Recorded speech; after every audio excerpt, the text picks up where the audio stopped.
శ్రోతలకు నా హృదయపూర్వక నమస్కారములు. మన శ్రోతలలో ఒక సోదరి ప్రశ్నను పంపడం జరిగింది. ఆ ప్రశ్న, మీరు చాలా శీర్షికలలో చెప్పారు మనసులో శరీరము ఉన్నదని. నాకు ఇది సరిగా అర్థం కాలేదు. మనసులో శరీరము ఉండటము అంటే ఏమిటి? కొంచెం వివరముగా తెలియజేయగలరు? అనేక శీర్షికల్లో ఆత్మశక్తి గురించి మాట్లాడుకుంటూ వచ్చినప్పుడు ఎక్కడైనా సరే అసలు ఆధ్యాత్మికతలో ఆత్మ, బ్రహ్మము లేదా ఆత్మశక్తి, ప్రాణశక్తి, మోక్షము, సెల్ఫ్ రియలైజేషన్, ఆత్మ సాక్షాత్కారము, ఇటువంటి పదాలన్నీ కూడా మనం ఎక్కడ మాట్లాడుకుంటున్నా ఎక్కడన్నా కూడా ఇదంతా కూడా మన స్వీయ అంతరంగములోకి వెళ్ళవలసిందే. కళ్ళు తెరిచి బయట చూస్తూ, చెవులతో బయట వింటూ, బయట తిరుగుతూ చేసేది కాదు ఇది. అసలు అలా తెలుసుకునేదే కాదు ఇది. ఒకవేళ అలా తెలుసుకోవటం అంటే బయట ఎవరైనా గ్రంథాలు రచిస్తే, ఆత్మజ్ఞాన గ్రంథాలు చదువుకోవటం అంటే మనలోకి మనం వెళ్ళటానికి. ఎవరైనా మహాత్ములు చెబుతుంటే, మహనీయులు మహాత్ములు ఎవరైనా ఎక్కడైనా చెబుతుంటే ఉపన్యాసాల రూపంలోనో వాటిని వినటం తప్ప బయట నుంచి విడిగా ఆత్మ, ఆత్మశక్తి, బ్రహ్మము లేదా సత్యము, జ్ఞానము, ఆత్మ సాక్షాత్కారము, మోక్షము, సెల్ఫ్ రియలైజేషన్, ఎగ్జిస్టెన్స్, అవేర్నెస్, ఇలా అనేక పదాలు ఉన్నాయి. అంటే ఎరుక, ఉనికి, ఇవన్నీ కూడా ఒకే దానిని సూచిస్తున్నాయి. ఆ ఒక్కటే మనము. మనము అన్నప్పుడు మళ్ళీ మనకు అర్థం కాదు ఇక్కడ ఏంటంటే మనం శరీరం కదా అని. సామాన్య స్థితిలో మనము శరీరము, అది నిజమే, అందులో అసలు అనుమానమే లేదు. మరి సామాన్య స్థితిలో మనం శరీరము అంటే అసామాన్యమైన స్థితి కూడా ఏమన్నా ఉందా అంటే దానికి అసామాన్యమైన స్థితి కాదు, దాన్ని అర్థం చేసుకోవాల్సిందంతే.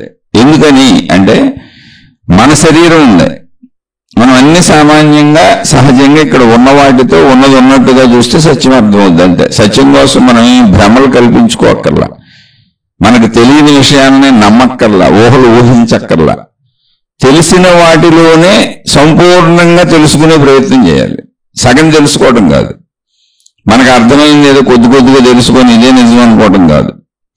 తెలిసిన విషయాలను సంపూర్ణంగా తెలుసుకునే ప్రయత్నం చేస్తే చాలు. ఆ సంపూర్ణంగా తెలుసుకోవడం అంటే ఏంటి? అది కూడా సామాన్య విషయమే. ఇప్పుడు మనము అంటే నేను అన్నప్పుడు మామూలుగా ఆత్మజ్ఞాన గ్రంథాలలో మోక్షం అన్నారనుకోండి, అది మనిషికి సంబంధించింది, నాకు సంబంధించింది, ప్రతి వ్యక్తికి సంబంధించింది. ప్రతి వ్యక్తి అంటే మోక్షము అనేటువంటి ఒక స్థితిని నువ్వు పొందాలి. ఆత్మసాక్షాత్కారము అన్నారనుకోండి, అది వ్యక్తికి, ఇండివిజువల్కి సంబంధించింది. నాకు, నీకు, నీకు, ఎవరికాళ్ళకే నేను, నాకు సంబంధించింది. అది ప్రతి వ్యక్తి పొందవలసిన స్థితి. సెల్ఫ్ రియలైజేషన్ అని దాన్ని ఇంగ్లీష్లో అన్నారు అంతే. ఉనికి అన్న అది నాదే, ఎరుక అన్న అది నాదే, అలా ఇవన్నీ నాకు సంబంధించినవే, ఒక వ్యక్తికి సంబంధించినటువంటి పదాలు. మరి ఒక వ్యక్తికి సంబంధించినటువంటి పదాలు ఆత్మజ్ఞానము అని, ఆత్మశక్తి అని ఇలా ఎందుకు చెబుతున్నారు? అసలు ఆత్మ అని ఎందుకు పేరు పెట్టారు? మనిషి అని మనిషిని అంటున్నాం కదా మనం, మళ్ళీ కొత్త పేరు ఆత్మ, ఆత్మశక్తి ఎందుకు? ఇవన్నీ మనిషిని మనిషి అంటున్నాంగా. ఇప్పుడు మళ్ళీ మనుషులందరూ రకరకాల పేర్లు పెట్టుకున్నాంగా, ఎవరి పేరు వాళ్ళకు ఉందిగా, గుర్తింపు కోసం పెట్టుకున్న పేర్లు అనుకోండి పోనేవి. మనిషిని మనిషి అంటున్నాం కదా, మనిషి అంటే శరీరం సరిపోద్ది కదా? కాదు, మనిషి అంటే శరీరాన్ని అంటున్నాం మనం. మనిషి అన్నప్పుడు మన భావన శరీరం, నేను మనిషిని అన్నప్పుడు మన భావన శరీరం. అది తప్పేం కాదు, మన శరీరమే. అందుకని మనిషిని మనిషి అని ఒక పేరు పెట్టుకున్నాం. ఈ శరీరానికి మనిషి. ఏదో జంతువులన్నీ ఎలా ఉంటాయి, మళ్ళీ జంతువులన్నింటికి పేర్లు పెట్టాం. ఇంటికి పేర్లు పెట్టింది మనిషి అని ఉన్నాయి, జంతువులాటికి పేర్లు పెట్టుకోలేదు, చెట్లాటికి పేర్లు పెట్టుకోలేదు. సృష్టిలో ఏది దేనికి తనకు పేర్లు ఉన్నాయని కూడా దానికి తెలియదు. ఆ పేర్లన్నీ పెట్టింది మనిషి. ఎందుకనంటే వ్యావహారికముగా మనిషి తన భావ వ్యక్తీకరణ చేసేటప్పుడు ఎదుటివారికి తను చెబుతున్నది ఏంటో అర్థం అవ్వాలి కనుక సృష్టిలో ఉన్న అన్నింటికి పేర్లు పెట్టుకుంటూ వెళ్ళాడు. ఆ పేర్ల ద్వారా భాషతో తన భావాన్ని వ్యక్తీకరిస్తూ ఉంటాడు. అలాగే మనిషి తనకు తాను కూడా పేర్లు పెట్టుకున్నాడు. ప్రతి మనిషికి పేరు ఉంటుంది. పేరు వ్యావహారిక సత్యము, మనిషి ఈ శరీరము నేను అనే భావన. ఇందులో ఏం అనుమానం లేదు, ఇందులో ఏ తప్పు లేదు. అయితే నేను ఈ శరీరం అన్నప్పుడు నాలాంటి శరీరాలు అనేకం ఉన్నాయి ఇక్కడ మనుషులుగా, మళ్ళీ అలాగే జంతువులుగా అనేక శరీరాలు ఉన్నాయి, వృక్షాలుగా అనేకం ఉన్నాయి, అలాగే జడ పదార్థములుగా కొండలు, గుట్టలు, నదులు, సముద్రాలు, ఇలా మనకు కనబడుతున్న విశ్వమంతా అనేకం ఉన్నాయి, గ్రహాలు, గోళాలు, నక్షత్రాలు. అంటే మనకు అన్ని తెలుస్తున్నాయి. అన్నింటికీ శరీరాలు ఉన్నాయి. మన శరీరం ఇలా ఉంటుంది, వృక్షం శరీరం అలా ఉంటుంది, జంతువుల శరీరాలు వాటి శరీరాలు అలా ఉంటాయి, గ్రహగోళాలు, నక్షత్రాలు అవి కనపడతా ఉంటాయి, అవి ఎలా ఉన్నాయో తెలుస్తూ ఉంటుంది. ఇవి కాక జడ పదార్థాలు, ఇప్పుడు నీరు నీరుగా తెలుస్తుంది, గాలి గాలిగా తెలుస్తుంది, భూమి భూమిగా తెలుస్తుంది, పంచభూతాలన్నీ తెలుస్తూ ఉంటాయి, ఆకాశం కనపడతానే ఉంది, ఆకాశం ఏదో ఏమీ లేదు ఖాళీ అనుకుంటున్నాం, అన్ని కనపడుతున్నాయి, అన్ని తెలుస్తున్నాయి, దేనికి దానికి ఉన్నాయి. ఓకే, ఇదంతా నిజమే, నేను నిజమే, అవన్నీ ఉండటం నిజమే, నేను ఈ శరీరం అన్నది నిజమే, అవన్నీ వాడి శరీరాలు అన్నది నిజమే, నా శరీరానికి ఉన్నటువంటి అవసరాలు నిజమే, ఆ అవసరాల కోసం నేను ప్రయత్నించుకోవడం నిజమే, ఇవన్నీ నిజమే. దీన్ని భౌతిక జీవితము అంటారు. కనబడేదాన్ని కనపడి తెలియబడుతున్నదంతా భౌతికము. భౌతికం అంటే దానికి సాక్ష్యం అక్కర్లా. అక్కడ చెట్టు ఉంది, చెట్టు ఉందని సాక్ష్యం అక్కర్లా, చెట్టు ఉందని నమ్మకం అక్కర్లా, ఎవరో చెప్పక్కర్లా, చెట్టు అక్కడ ఉంది. అలాగే వెలుగు ఉంది, చీకటి ఉంది, భూమి ఉంది, పంచభూతాలు ఉన్నాయి, మానవ జాతి, వృక్ష జాతి, జంతు జాతి ఇక్కడ ఉన్నాయి, అన్ని భౌతికము. అంటే ఇది ఇక్కడ ఉంది అని నిన్ను ఎవరు నమ్మించక్కర్లే, మొత్తం నీకు కనబడుతోంది, మొత్తం నీకు అర్థమవుతోంది, గ్రహించడానికి అనువుగా కనబడుతూ. అంటే దాని లక్షణాలు చెప్పారు. కంటికి చూడటానికి అనువుగా, చెవికి వినపడటానికి అనువుగా, నాలుకకు రుచి తెలుసుకోవడానికి అనువుగా, ముక్కుకి వాసన తెలుసుకోవడానికి అనువుగా, మొత్తము చర్మానికి స్పర్శ తెలుసుకోవడానికి అనువుగా ఈ ప్రపంచంలో ఏమున్నాయో ఈ 5 రకాలుగా అవన్నీ మనకు తెలియబడుతున్నాయి. అది తెలియబడటము అంటే అది మన శరీరం ఈ 5 రకాలుగా తెలుసుకుంటుంది. అయితే ఇప్పుడు మనకి సత్యం ఏంటి? ఇప్పుడు మనకు తెలియబడేది 5 రకములుగా తెలియబడేది సత్యము. అయితే ఈ శరీరముతో ఈ 5 రకములుగా తెలియబడుతున్న దాని పేరు భౌతికము అని పెట్టారు. ఈ శరీరముతో స్పష్టంగా అర్థం చేసుకోండి, ఈ 5 రకములుగా తెలియబడుతున్న ఏదైనా సరే అదంతా కలిపితే భౌతికము. అంటే మొత్తం ప్రపంచంలో మనకి కనపడేది, వినపడేది, వాసనకు దొరికేది, అంటే శబ్ద, స్పర్శ, రూప, రస అంటే రుచి, గంధ అంటే వాసన, 5 రకములుగా ప్రపంచవ్యాప్తంగా మనకి ఏది దొరుకుతున్నా, ఏది కనపడుతున్నా, ఏది అందుతున్నా అదంతా భౌతిక ప్రపంచము. అది అక్కడ ఉన్నది. దాని గురించి ఎవరో సాక్ష్యాలు చెప్పక్కర్లేదు, మనకే అనుభవంగా తెలుస్తుంది. కాబట్టి మనకు తెలిసేదంతా భౌతికము. ఎలా? ఈ శరీరము ద్వారా ఈ 5 రకాలుగా. అయితే ఇక్కడే గమనించాలి, ఇదంతా కరెక్టే, ఈ 5 రకాలుగా కరెక్టే, ఈ 5 రకాలుగా శరీరానికి అవసరం ఉంది కరెక్టే, అవసరార్థం ధన సంపాదన చేసుకుంటున్నాం కరెక్టే, చేసుకోవాలి కూడా, వృత్తి వ్యాపార ఉద్యోగాలకు అవసరమైన చదువులు చదువుకుంటున్నాం, ఆ నైపుణ్యతలు నిపుణతలు సాధించుకుంటున్నాం, అవన్నీ అందరూ తప్పకుండా చెయ్యాలి. ఆధ్యాత్మికమైన చిన్నప్పుడే పరుగులు ఎత్తేసి అన్ని వదిలేసి పరుగులు ఎత్తేసి అలాంటివి చేయకూడదు. మీ జీవితాలు మీరు చక్కగా పెట్టుకోవాలి. అలా ధన సంపాదన చేసుకొని చక్కగా వృత్తి వ్యాపార ఉద్యోగాల్లో సెటిల్ అయ్యి ధన సంపాదన చేసుకుని పెళ్లిళ్ళు చేసుకుని చక్కగా పిల్లల్ని కానీ ఆ పిల్లల్ని పెంచుకుంటూ మీ తల్లిదండ్రుల్ని చూసుకుంటూ ఇంకా ఇతర సంబంధ బాంధవ్యాలు ఏమైనా కుటుంబ బాధ్యతలు ఉంటే అవన్నీ నిర్వర్తించుకుంటూ చక్కగా జీవితాన్ని గడుపుకోండి. ముందు ఇదంతా సత్యమే, ఇందులో ఏ అసత్యము లేదు, ఇది అవసరము, ఇదే జీవితం, ఇది ముందు కరెక్ట్గా చేసుకోండి. అయితే ఈ జీవితాన్ని జీవిస్తూనే ఇక్కడ ఎప్పుడు ఒక క్వశ్చన్ మార్క్ ఉంది. ఏంటంటే జీవించటం అంటే శరీరం ధరించేసాం కాబట్టి, శరీరంతో జన్మ తీసేసుకున్నాం కాబట్టి, ఆల్రెడీ జీవిస్తున్నాం కాబట్టి ఇదంతా కరెక్ట్గా చేసుకుంటూ వెళ్ళాలి. ఎందుకని శరీరానికి ఆకలి దప్పులు ఉన్నాయి, మిగిలిన అవసరాలన్నీ ఉన్నాయి. ఇప్పుడు మనం మాట్లాడుకున్న ఈ కుటుంబ వ్యవస్థ అంతా చిట్ట చివరి వరకు, జననం నుంచి మరణం వరకు అందరికీ ఒకటే, అందరూ ఎవరి బాధ్యతలు వాళ్ళు చేస్తేనే మానవ జీవితాలు, మానవ సమూహాలు కరెక్ట్గా వెళ్తాయి. దానికి మంచిగా ఉండండి, ధర్మంగా ఉండండి అని చెప్పారు, అవన్నీ నిజమే కూడా. కానీ ఇక్కడ క్వశ్చన్ మార్క్ ఏంటంటే అసలు ఈ మనుషులందరూ ఎందుకు ఉన్నారు, ఎందుకు పుడుతున్నారు, ఎందుకు చనిపోతున్నారు, అసలు ఈ సృష్టి అంతా ఏంటి, ఎంత సృష్టి ఎందుకు ఉంది, అసలు ఇదంతా ఏమిటి, అది ప్రశ్న. ఇక్కడ ఇదంతా ఏంటి, ఇది ఇలా ఎందుకుంది, ఇలాగే ఎందుకు జరుగుతుంది, అసలు దీని అంతటికీ కారణం ఏమిటి. పుట్టాను, మధ్యలో జీవితం గడిచింది, చనిపోయాను, అయిపోయింది, ఒక స్టోరీ. ఇది నిజమే, ఇదంతా నిజమే. కానీ అసలు ఎందుకు పుడుతున్నాను, ఎందుకు చనిపోతున్నాను, అసలు ఇదంతా ఏంటి, ఈ క్వశ్చన్ మార్క్ ఆన్సర్ లేదు. అయితే దానికి ఆన్సర్ రావాలి అంటే ముందు జీవితాన్ని బదిలంగా పెట్టుకోవాలి. జీవితం అంటే ఏంటి, శరీరాన్ని బదిలంగా పెట్టుకోవాలి, కుటుంబాన్ని బదిలంగా పెట్టుకోవాలి. ఈ 100 ఏళ్ల ఆయుష్ ఇక్కడ జీవించాల్సిందే. మనం దీనికి ఆన్సర్ కనుగొన్నా కనుక్కోకపోయినా, మామూలుగా జీవించి చనిపోయినా కుటుంబ జీవితాన్ని కరెక్ట్గా పెట్టుకోవాలి, శరీరాన్ని కరెక్ట్గా పెట్టుకోవాలి, ఆర్థిక స్థితులు కరెక్ట్గా పెట్టుకోవాలి, అన్ని బాగుండాల్సిందే. అయితే ఎవరికైనా ఒకవేళ ఇంట్రెస్ట్ కలిగి, ఆసక్తి కలిగి ఇదంతా ఏమిటి అని అనిపిస్తే, ఎందుకంటే అసలు ఇదంతా ఏంటి అనడానికి ఆన్సర్ లేదు అక్కడ.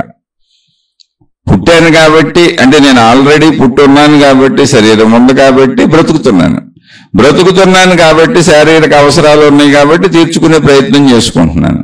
అదే కుటుంబ వ్యవస్థ. కానీ అసలు ఎందుకు పుట్టాను, ఎందుకు చనిపోతున్నాను, ఈ మధ్యలో జీవితకాలం కూడా పూర్తిగా నా ప్రమేయం లేకుండా, సంపూర్ణంగా నేను అనుకున్నట్టే జరగకుండా, దాని ఇష్ట ప్రకారం అది సాగిపోతూ ఎందుకుంది, శరీరానికి ఈ ఎదుగుదల ఏంటి, ఈ పెరుగుదల ఏంటి, ఈ తరుగుదల ఏంటి అని చాలా విషయాలకి, సృష్టిలో కనపడుతున్న అనేక విషయాలకి కారణం ఏంటి అనే దానికి లేదు. ఆ క్వశ్చన్ మార్క్ ఎప్పుడు అలాగే ఉంది. అదొక పెద్ద క్వశ్చన్ మార్క్ అంతే. ఏమిటి, ఇలా ఎందుకు జరుగుతుంది, దీనంతటి కారణం ఏంటి. ఆ కారణాన్ని అన్వేషించినప్పుడు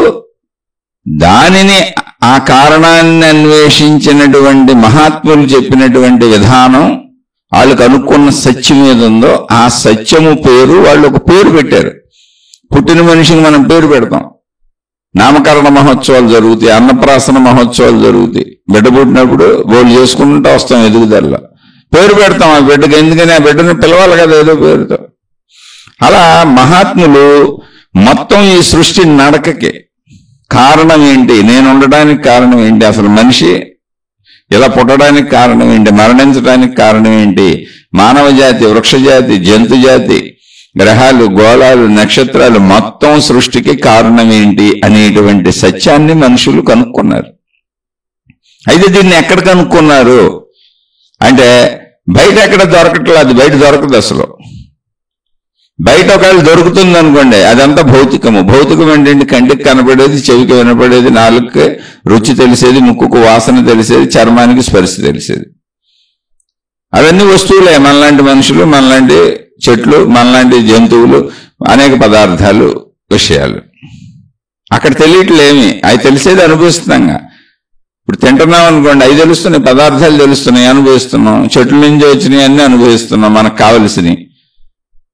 అలాగే మనుషులు, స్త్రీ పురుష శారీరక సుఖాలు అనుభవిస్తున్నాం, మన కుటుంబాలు ఏర్పరచుకున్నాం, బంధాలు, బాంధవ్యాలు అనుభవిస్తున్నాం, సుఖ దుఃఖాలు అనుభవిస్తున్నాం. అలా ఇవన్నీ అనుభవానికి అందుతున్నాయి, ఇవన్నీ తెలిసినవే కాదు. వీటన్నింటికి మూల కారణం ఏంటి, దాన్ని తెలుసుకున్నారు మహాత్ములు. అది ఎక్కడ తెలుసుకున్నారంటే బయట తెలియట్లేదు. బయట తెలిసేదంతా అనుభవాలు, అనుభూతులు, శబ్దస్పర్శ రూపరసగంధములే. కాబట్టి అసలు నేనేంటని నా మూలంలోకి వెళ్తేనే ఈ రహస్యం తెలిసింది. అది రహస్యం అంటే కానే కాదు, అది నేనే. కానీ తెలుసుకోనంతసేపు అది రహస్యమే. తెలుసుకున్నాక అర్థమైంది ఏంటంటే వాళ్ళకి దీని అంతటికీ మూల కారణం ఒకటి ఉంది అని. అయితే అది మూల కారణంగా ఉన్నప్పుడు ఒకటిగానే ఉంది. ఇక్కడే మీరు అర్థం చేసుకోవాల్సిన విషయం. మనుషులకైనా, జంతువులకైనా, చెట్లకైనా, గ్రహగోళాలకైనా, నక్షత్రాలకైనా, మొత్తం సృష్టిలో మనకు కనపడుతూ మనం అనుభవిస్తున్న శబ్ద, స్పర్శ, రూప, రస, గంధముల రూపంలో మనం గ్రహిస్తున్న భౌతిక ప్రపంచం మొత్తానికే ఆధారంగా ఉన్న మూల శక్తి ఒకటే. అదేంటంటే మనుషులు వేరుగా ఉన్నారు, చెట్లు వేరుగా ఉన్నాయి, జంతువులు వేరుగా ఉన్నాయి, పంచభూతాలు అంటే భూమి ఇవన్నీ వేరుగా ఉన్నాయి, గ్రహగోళాలు ఇవన్నీ వేరుగా ఉన్నాయి. అన్ని వేరువేరుగా ఇంత తేడాలుగా చక్కగా కనపడుతుంటే బోల్డు పదార్థాలు, బోల్డు విషయాలు అన్నీ వేరువేరుగా ఉన్నాయి కదా, వేరువేరుగా అనుభవిస్తున్నాం కదా. వాటి రుచులు వేరు, వాటి గుణాలు వేరు, వాటి స్వభావాలు వేరు, వాటి రూపురేఖలు వేరు, వాటి పనితీరులు వేరు, అనేక వేరువేరుగా ఉన్నాయి కదా. మరి వీటికి మూల కారణం ఒకటే అని చెబుతారేంటి అంటే మూల కారణం ఒకటే. అందుకని ఆ మూల కారణం ఒకటే అనే వరకు అసలు మనసు నమ్మలేదు. ఎందుకు నమ్మలేదంటే మనిషిగా నేను మనిషిని అని, నేను మనిషిగా నేను ఇలా నన్ను నేను చూసుకుంటున్నప్పుడు, నాకు భిన్నంగా అనేక మంది మనుషులను చూస్తున్నప్పుడు అందరూ వేరువేరుగా ఉన్నారు. నాకు భిన్నంగా చెట్లను చూస్తున్నప్పుడు అవి కనపడుతున్నాయి, అది నిజం, అన్ని వేరువేరుగా ఉన్నాయి. ఆ చెట్లు ఉత్పత్తి చేసేటువంటి పువ్వులు, కాయలు, పళ్ళు, ఫలాలు అన్ని వేరువేరుగా ఉన్నాయి. వాటి గుణాలు ఉన్నాయి, స్వభావాలు ఉన్నాయి. అన్ని తినడానికి పనికిరావు, తిన్నా రకరకాలుగా ఉన్నాయి, రుచులు ఉన్నాయి. అలా మొత్తం జంతువులు ఎన్నో రకాలు వేరువేరుగా ఉన్నాయి. అలా గ్రహాలు గోళాలు వేరువేరుగా ఉన్నాయి. కాబట్టి నమ్మశక్యం కాని ఒక విషయం అది. ఎందుకని మనం నమ్మేదంతా కూడా 5 రకాలుగానే, శబ్ద స్పర్శ రూప రస గంధాలు. మన శరీరం దేన్ని నమ్మాలన్నా భౌతిక ప్రపంచం నుంచి గ్రహించేది 5 రకాలు. శబ్దం, స్పర్శ, రూపం అంటే దృశ్యం, రుచి, వాసన. ఇలా మనకు దొరికేవన్నీ వేరువేరుగా అనేకంగా ఉన్నాయి.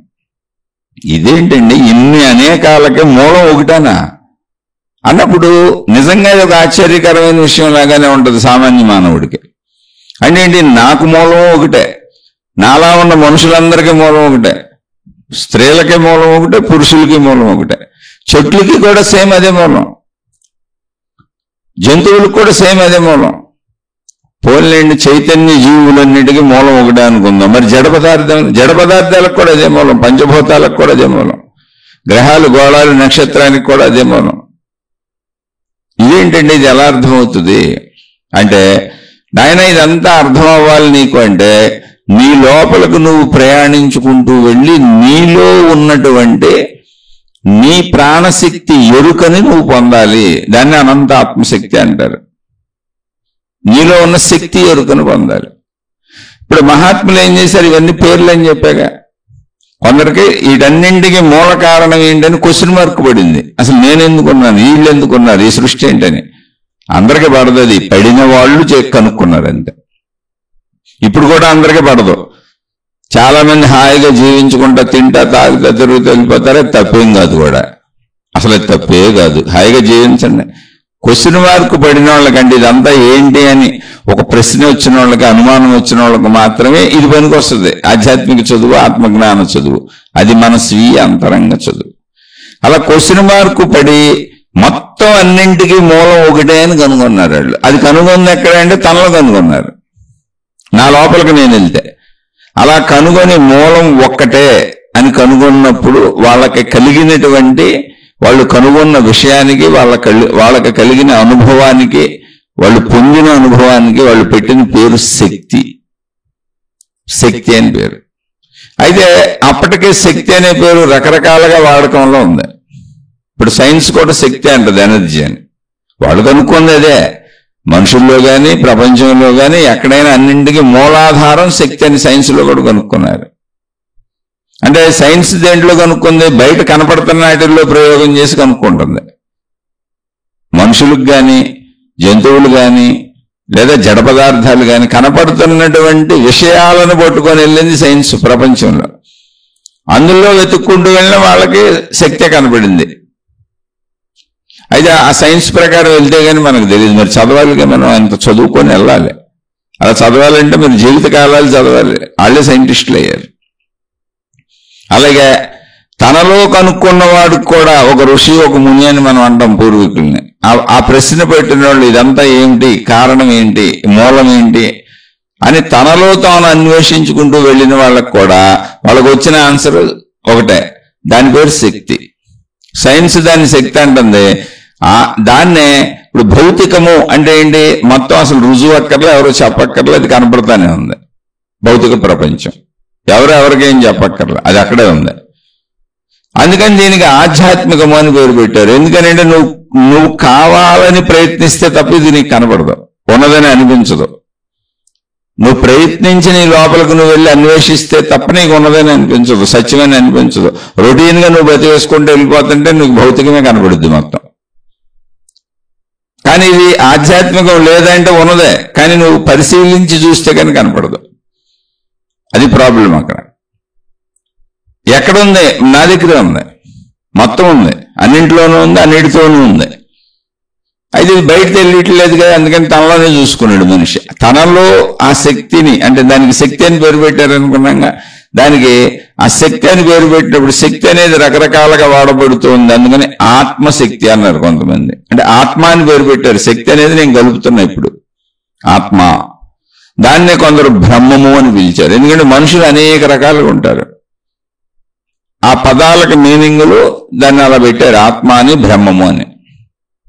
అంటే ఆత్మ అన్నా బ్రహ్మము అన్నా అసలు మొట్టమొదటి అర్థం ఏంటంటే, మొత్తం మనకు అనేకంగా కనపడుతున్నటువంటి ఈ సృష్టి మొత్తానికి ఆధారమైన మూలశక్తి ఒకటే. నీకు తెలిసినా తెలియకపోయినా, నువ్వు నమ్మినా నమ్మకపోయినా, అది మాకు అనుభవం అయింది, మేము దాన్ని దర్శించాము, అనుభవం పొందాము. ఆ మూలశక్తి ఒకటే అని, దానికే మేము శక్తి అని పేరు పెట్టాము, అదే మూలశక్తి అన్నాము. ఆ మూలశక్తికి ఆత్మ అని పేరు పెట్టాము. ఎందుకంటే ఆత్మ బ్రహ్మము రెండు పేర్లు దానికి బహుశా 2-3 పెట్టి ఉండొచ్చు. ఒకళ్ళు బ్రహ్మము అని ఉండొచ్చు, ఇంకోళ్ళు ఆత్మ అని ఉండొచ్చు. మనుషులు అనేక మంది కదా. ఏదైనా ఆత్మ బ్రహ్మము అని పిలువబడింది అది. అంటే ఇప్పుడు ఇక్కడ అర్థం చేసుకోవాల్సిన విషయం ఏంటి? ఆత్మ అన్నా బ్రహ్మము అన్నా మొత్తం ఉన్నటువంటి భౌతిక ప్రపంచానికి ఆధారమైన మూలశక్తి. అది ఎలా ఉన్నది అన్నప్పుడు అది ఒకటిగానే ఉన్నది, అనేకంగా లేదు అని చెప్పారు.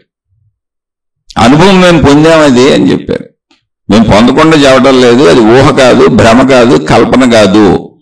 ఆ అనుభవాన్ని మేము పొందాం, మేము దాన్ని దర్శించామంటే మా లోపల, మా హృదయంలో. అది మీకు ఒకవేళ మీకు ఆసక్తి ఉండి ఇంట్రెస్ట్ ఉంటే మీకు కూడా ఈ ప్రశ్న పుడితే, ముందు ప్రశ్న పుట్టాలిగా, ఒక క్వశ్చన్ మార్క్ పడాలిగా, ఇదంతా ఏమిటి అని, మూల కారణం ఏమిటి అని. ఒకవేళ మీకు అలా ప్రశ్న పెడితే దానికి ఇదిగో మేము ఎలా దర్శించాము చెబుతున్నాము అన్నారు. మీకు ఒకవేళ ఎన్ని సందేహాలు వచ్చినా మేము తీర్చగలం, ఎందుకంటే మేము ఆ మార్గం వెళ్ళేటప్పుడు ఆ సందేహాలన్నీ మాకు కూడా వచ్చినాయి అన్నారు. వాళ్ళు అందించిన దానికి ఆత్మ అని పేరు పెట్టారు. ఆత్మ గూర్చి తెలుసుకుంటున్నాం కాబట్టి ఆత్మజ్ఞానము. బ్రహ్మము అని పేరు పెట్టారు. ఆ బ్రహ్మము గూర్చి తెలుసుకుంటున్నాం కనుక బ్రహ్మజ్ఞానము అని పిలువబడింది. ఇవన్నీ పేర్లే. అలాగే దాని శక్తి స్వరూపముగా ఉన్నది అన్నారు కనుక ఆత్మశక్తి అని, ఈ శక్తిని కలిపి నేను మాట్లాడుతున్నాను, ఆత్మశక్తి అని.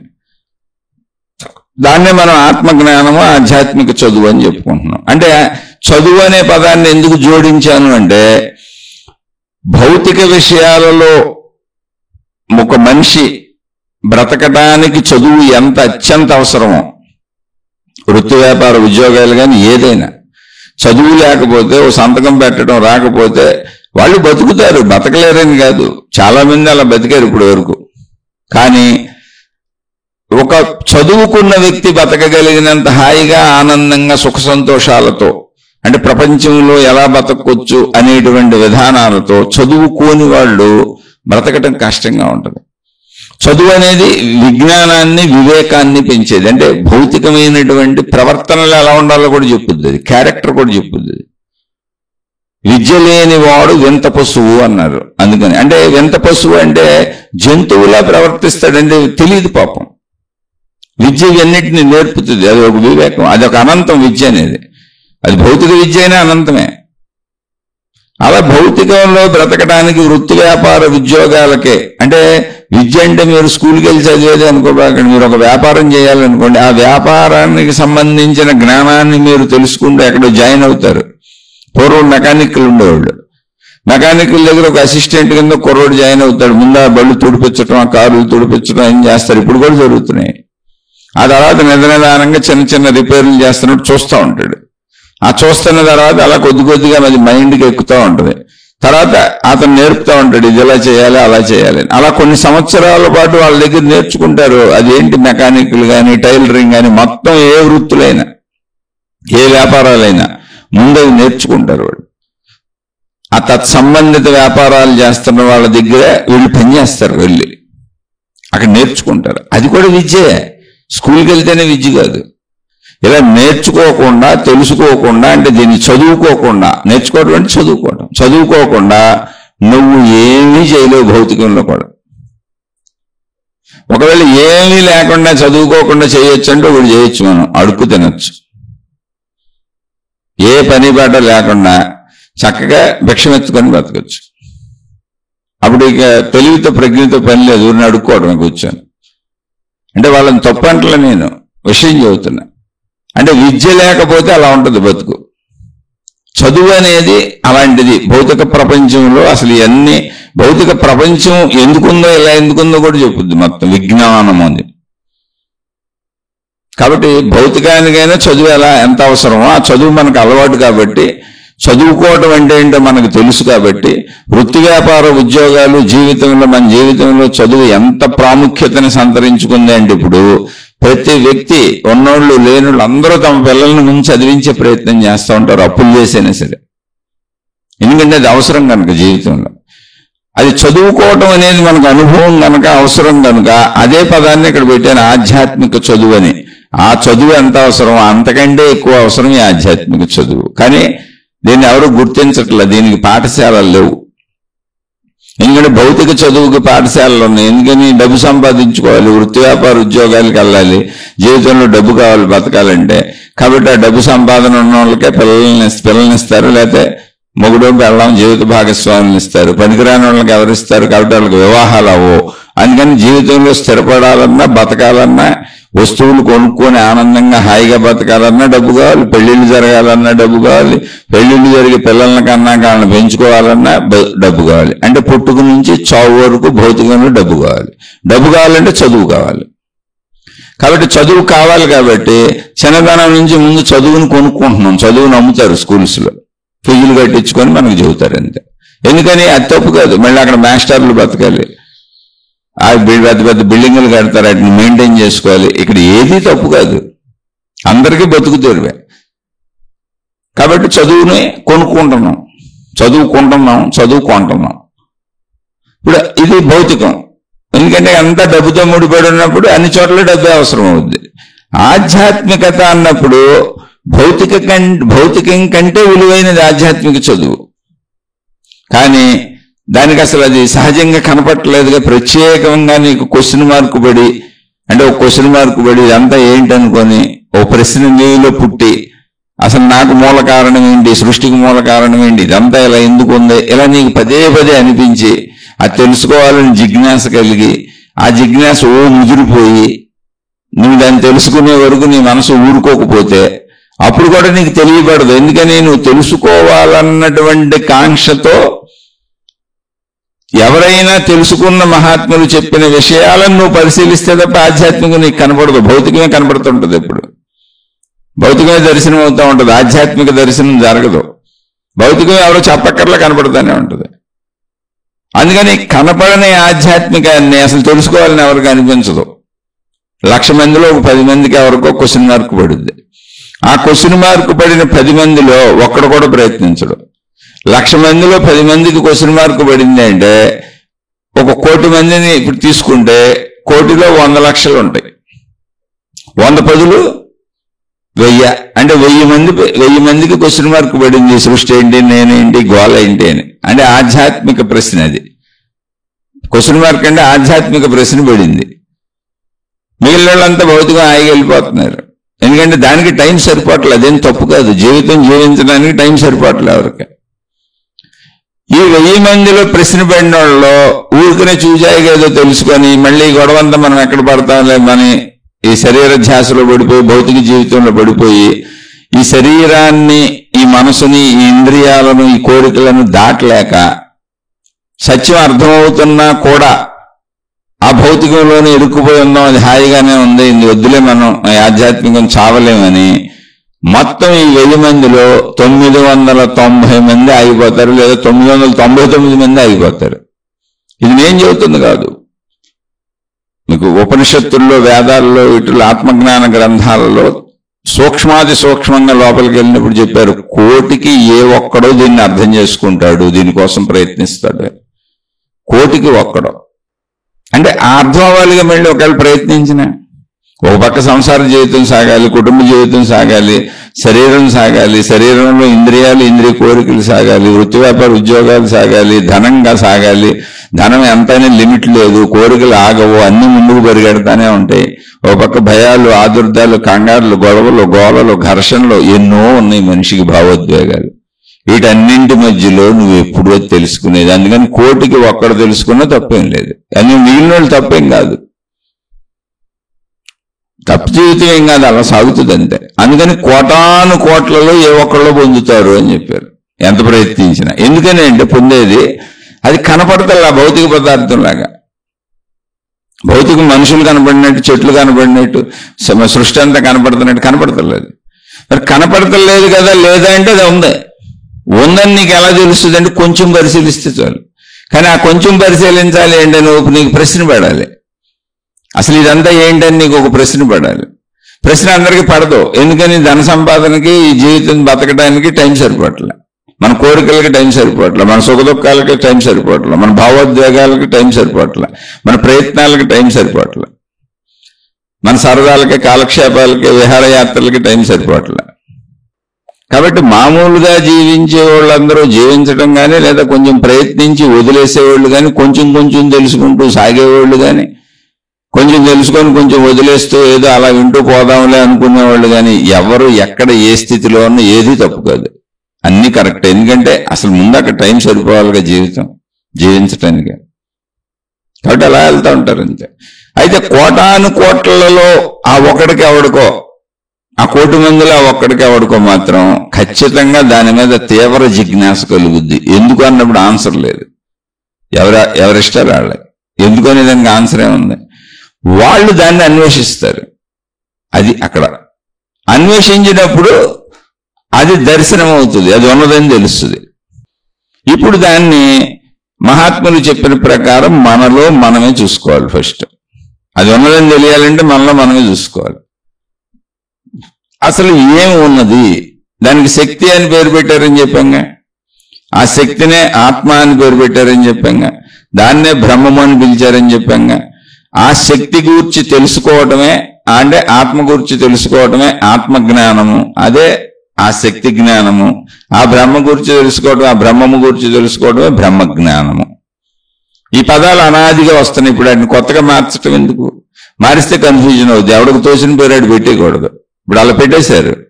ఇప్పుడు ఆధ్యాత్మికత అనగానే మతాలు, మార్గాలు, దేవుళ్ళు, విధానాలు, గురువులు, ఎవరికి తోచిన పేర్లు వాళ్ళు పెట్టేస్తున్నారు. మళ్ళీ గురువులు వాళ్ళ శిష్యుల్ని తయారు చేసి ఆ శిష్యులకు కూడా పేర్లు పెట్టేస్తున్నారు. ఆధ్యాత్మిక మార్గంలో మళ్ళీ ఎవరికాళ్ళు కొత్త కొత్త పేర్లు పెట్టుకుంటున్నారు. గురువులకి అనేక రకాల గురువుల పేర్లు ఉన్నాయి. గురువుల్లోనే మళ్ళీ గురువులకి అనేక రకాల పేర్లు ఉన్నాయి. సద్గురువులు అంటారు, జగద్గురువులు అంటారు, ఏదో ప్రజా గురువులు అంటారు. వాళ్ళ ఇష్టం ఏ గురువులో దాని ముందు ఎన్ని తగిలించుకుంటారు, దాని వెనక ఎన్ని తగిలిస్తారు. మళ్ళీ వాళ్ళ శిష్యులకి కొత్త కొత్త పేర్లు పెడుతున్నారు. ఎందుకని ప్రపంచంలో నేను అనేటువంటి ఎగ్జిస్టెన్స్, ఎంటిటీ, ఎరుక అంటే ఇది ఉనికి గురించి చెప్పట్లా, గుర్తింపు స్వభావం వలన వచ్చిన ప్రాబ్లం ఇది. మనిషికి ఒక గుర్తింపు కోరుకుంటాడు. ఇప్పుడు చూడండి, మనం ఎవరి తాహతులు వాళ్ళు బ్రతుకుతున్నప్పుడు మనందరం బతుకుతున్నాం. కానీ మనం ఎవరి తాహతులు వాళ్ళు బతికేటప్పుడు ఏదో మంచి బట్టలు కొనుక్కొని, మంచి చెప్పులు కొనుక్కొని ప్రపంచంలో గుర్తింపు కావాలని కోరుకుంటాం. మంచి ఇళ్ళు కట్టుకొని అందరూ మనం గుర్తించాలని కోరుకుంటాం. ఫంక్షన్లు పెట్టి అందరినీ పిలుస్తుంటాం. ఒక గుర్తింపు స్వభావం అనేది ప్రతి మనిషిలోనే ఉంటుంది. ఆ గుర్తింపు స్వభావంతో ఒకవేళ వాళ్ళు వెళుతున్నది సత్య మార్గంలోనే, ఆ ముందు వాళ్ళు చెప్పింది ఎవరిదో, ఫస్ట్ అసలు ఎవరు చెప్పి ఉంటారు, ఆధ్యాత్మిక ఎవరో ఒకళ్ళే చెప్పి ఉండాలిగా. ఎక్కడైనా ఏది మొదలైనా ముందు ఎవరో ఒకరితోనే మొదలై ఉండాలిగా. ఒక విధానమే ఎక్కడో మొదలై ఉండాలిగా, పద్ధతి ఏదో ఒకటి. ఇప్పుడు అనేక భౌగోళిక పరిస్థితుల్లో అనేక చోట్ల ఒక్కొక్కటి మొదలైనా దాన్ని మళ్ళీ శాఖోపశాఖల కంటే నేను గుర్తింపు, ఇప్పుడు నేను చెప్పాను, నువ్వు చెప్పింది నేను ఫాలో అవట్లా, నువ్వు చెప్పావని చెబుతూనే నా బోర్డు తగిలించుకుంటున్నా నా గుర్తింపు కోసం. దాన్ని కొంచెం మార్పులు చేర్పులు చేసి నా బోర్డు పెట్టుకుంటా. అలా గుర్తింపు స్వభావంతో మతాలు ఏర్పడినాయి, మార్గాలు ఏర్పడినాయి, విధానాలు ఏర్పడినాయి, పద్ధతులు ఏర్పడినాయి. ఇప్పుడు చెప్పేవాళ్ళు కూడా వాళ్ళ మొహాలు, వాళ్ళ బొమ్మలు, వాళ్ళ పేర్లు, మళ్ళీ వాళ్ళకు సపరేట్ పేర్లు పెట్టుకుంటారు. ఆధ్యాత్మికతలో సపరేట్ పేర్లు, భౌతిక పేర్లు కాదు. మళ్ళీ అక్కడ భౌతికంలో పెట్టుకున్న పేర్లు కాదు, ఆధ్యాత్మికతలో మళ్ళీ కొత్త పేర్లు పెట్టుకుంటారు. భౌతికంలో పేరు ఉందనుకోండి, దానికి ముందు తగిలించుకుంటారు, ఫలానా గురువు గారు, ఫలానా మాతాజీ గారు, ఫలానా ఇది, లేదా మొత్తంగా పేర్లే మార్చేసుకుంటారు. అంటే నేను తప్పు రైట్ అంటలా, ఇది గుర్తింపు స్వభావం అంతే. నాదొక సపరేట్ ఎంటిటీ, సపరేట్ ఎగ్జిస్టెన్స్. అందుకని కొంచెం కన్ఫ్యూజన్గా ఉంటుంది మనుషులకి. ఎవరికాళ్ళు నా మతమే కరెక్టు, నా విధానమే కరెక్టు, నా దేవుడే కరెక్టు, నా గురువే కరెక్ట్. ఎందుకంటే స్టార్టింగ్ స్టేజ్లో చిన్నప్పుడు ఎల్కేజీలో జాయిన్ అయిన పిల్లడికి అసలు బోల్డ్ స్కూల్స్ ఉన్నాయని ఏం తెలుస్తాయి? తను వెళ్తున్న స్కూలే మొత్తం ప్రపంచం అనుకుంటాడు, నూతిలో కప్పలాగా. ఎదుగుతున్న కొద్దీ తెలుస్తుంది, ఓహో ఇలాంటి స్కూల్స్ చాలా ఉన్నాయని.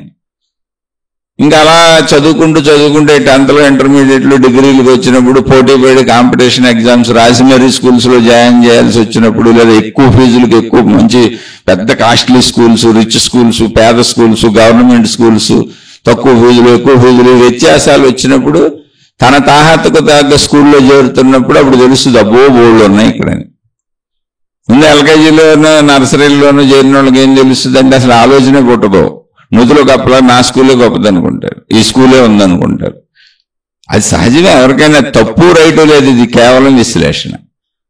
అందుకని కూడా కొంత ఆధ్యాత్మికత అర్థం కాకుండా పోతుంది, ఎవరికాళ్ళకి గందరగోళపరుస్తున్నారు దీన్ని. ఇది ఎప్పుడు అర్థమవుతుంది, ఎవరికి అర్థమవుతుంది?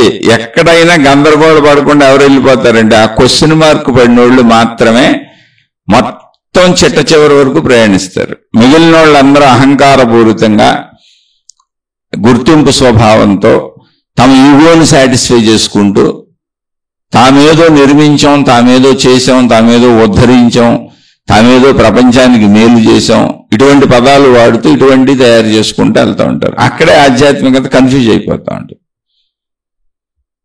అక్కడ కన్ఫ్యూజన్, ఎవరు ఎవరిని ఉద్ధరించక్కర్లేదు అసలు ఇక్కడ. ఎందుకనంటే అందరూ ఆత్మస్వరూపులు, అందరూ ఆ శక్తి స్వరూపులు, అందరూ ఆ బ్రహ్మమే. ఉన్నదంతా ఒకటే, మూలశక్తి ఒకటే, మూలశక్తి ఒకటే. అప్పుడు ఉద్ధరిస్తున్నాము అంటున్నారండి అంటే మేలు చేయొద్దంటలా నేను, కానీ ఉద్ధరిస్తున్నాము అన్నారు అంటే వాళ్ళకి ఆత్మశక్తి తెలియలేదని. అలా ఒక భావన, నేను గురువుని నువ్వు శిష్యుడి అంటున్నాడంటే ఆత్మ గురించి తెలిసిన వాడు అండవు, నేను గురువుని అండవు.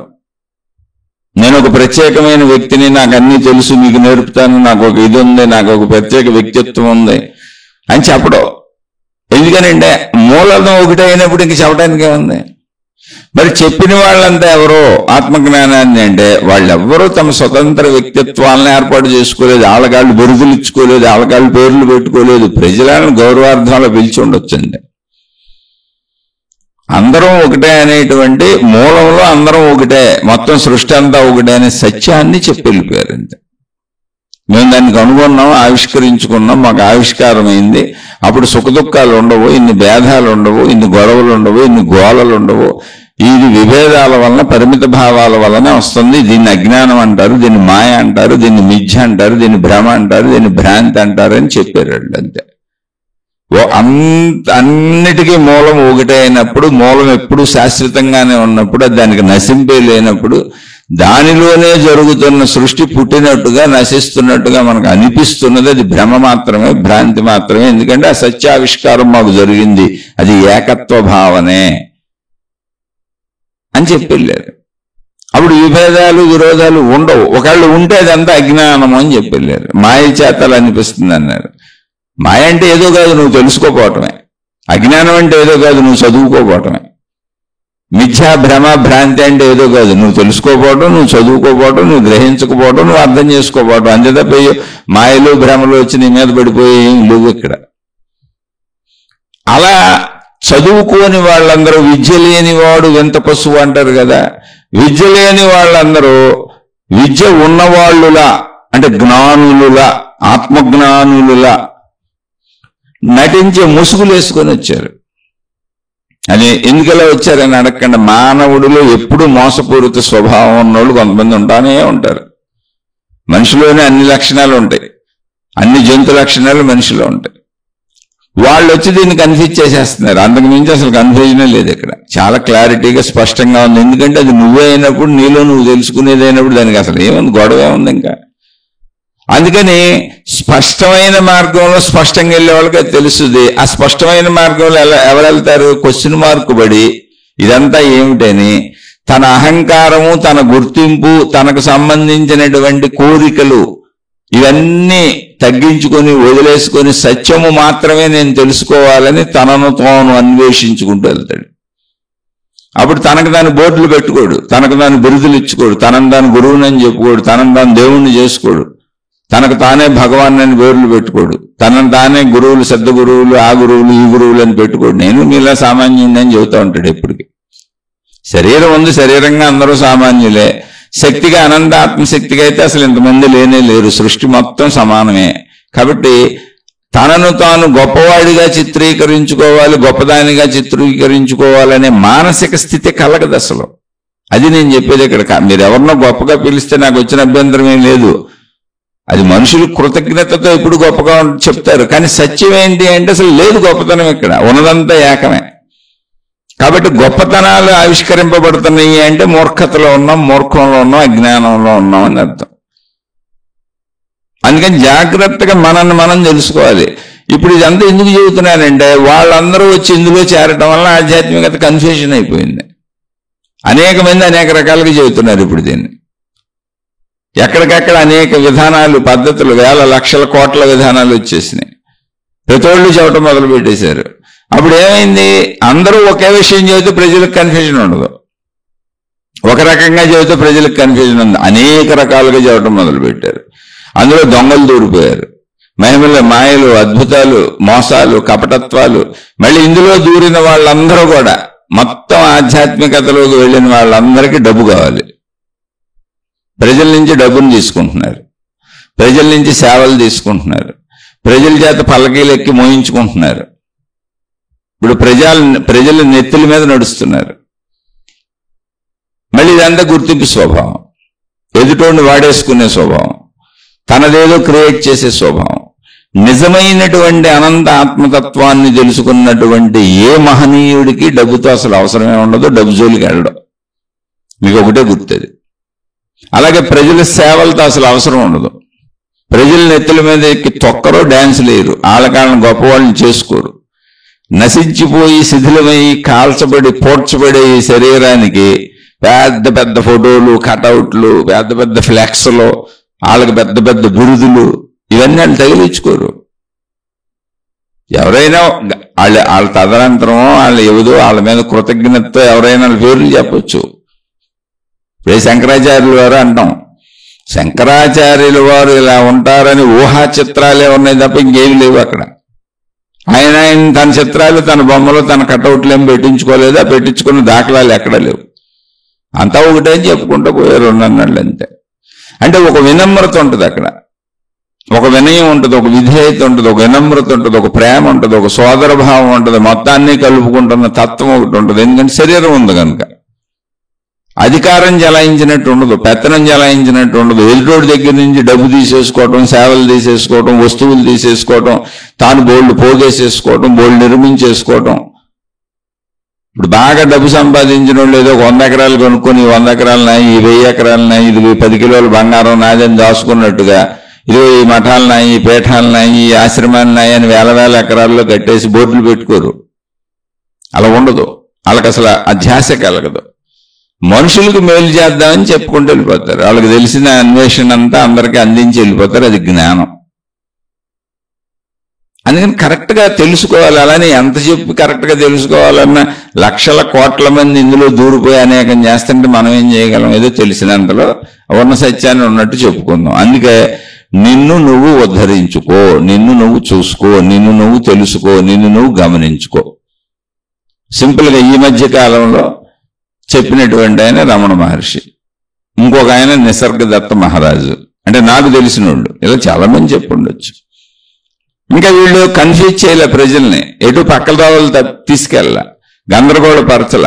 నాయన నిన్ను నువ్వు తెలుసుకుంటే మొత్తం నీకు అర్థమైపోద్ది, ఎందుకంటే మమ్మల్ని మేము తెలుసుకున్నాం అని చెప్పారు. అదే శక్తి, మూల శక్తి ఒకటే అని ఎక్కడ అర్థమవుద్దంటే నిన్ను నువ్వు తెలుసుకుంటే అర్థమవుద్ది. కాబట్టి మీరు బాహ్య గందరగోళాల్లో పడతాను అంటే మీ ఇష్టం, ఇంకెప్పటికీ అందులో వెళ్తా ఉండొచ్చు, ఎవరికి ఏది నచ్చితే వెళ్ళిపోండి.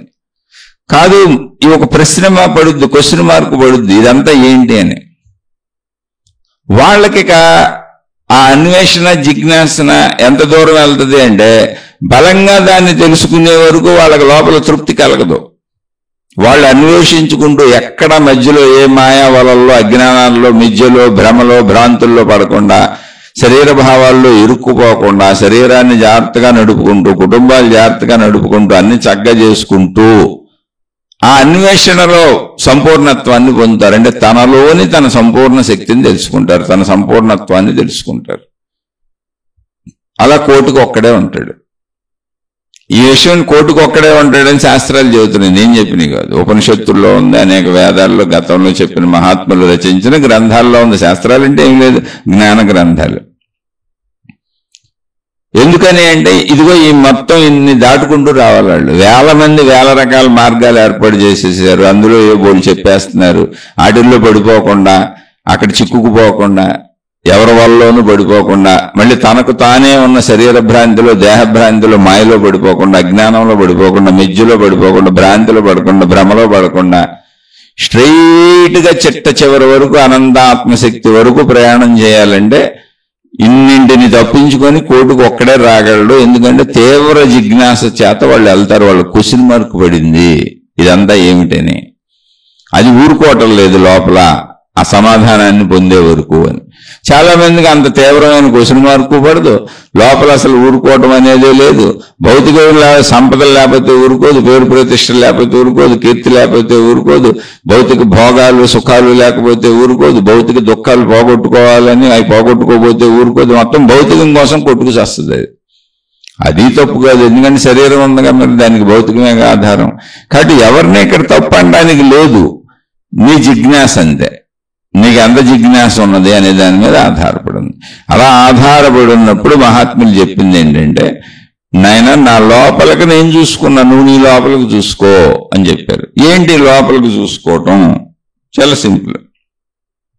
శరీరం ఉంది, బాగుంది, ప్రతి శీర్షికలోనూ చెబుతున్నా, మళ్ళీ ఆ సోదరు అడిగారని మళ్ళీ చెబుతున్నా, అర్థం కాలేదన్నారని, అంతే, ఏం లేదు ఇక్కడ. శరీరం ఉంది, దాన్ని ఏం చూడక్కర్లా, దాంతో జీవించేస్తున్నాం ఇంకా, దాన్ని పరిశీలించక్కర్లా. కానీ ఆ శరీరాన్ని కదపకుండా ఇప్పుడు నువ్వు ఉన్నావా లేదా చూసుకో. శరీరం నేను జీవిస్తున్నా, ఓకే, అందులో అనుమానం లేదు, నువ్వు జీవించేసి అలా జీవిస్తూ ఓ 10 నిమిషాలు, పావు గంట, అరగంట సమయం మిగిల్చుకొని శరీరమే కాకుండా ఇంకా నువ్వు ఉన్నావా లేవా, శరీరాన్ని కదపకుండా అసలు నువ్వు ఉన్నావా లేవా, ఇంకా నీలో ఏమైనా స్థితులు ఉన్నాయో చూసుకో అన్నారు. అది మనలోనే ఇంకా చూసుకునేది, అందులో కష్టమే ఉంది అన్నప్పుడు చక్కగా కళ్ళు మూసి కూర్చోండి. కళ్ళు మూస్తూ ఎందుకు, కళ్ళు తెరిస్తే ఎదురుకుండా కనపడుతుంది. చెవులు మూయడానికి ఛాన్స్ లేదు, ముక్కు మూయడానికి ఛాన్స్ లేదు, చర్మాన్ని మూయడానికి ఛాన్స్ లేదు. ఇంకేం చేయగలం, కళ్ళే మూయగలం. మిగిలిన అలా ప్రశాంతంగా ఏకాంతంగా కూర్చోండి. ఇప్పుడు కళ్ళు మూయగానే దృష్టి మన లోపలికి వెళ్తుంది. దృష్టిని ఒకవేళ బయట తిరుగుతుంది అనుకోండి, దృష్టి ఏయో గుర్తొస్తున్నాయి, బయట ఆలోచనలు అనుకోండి.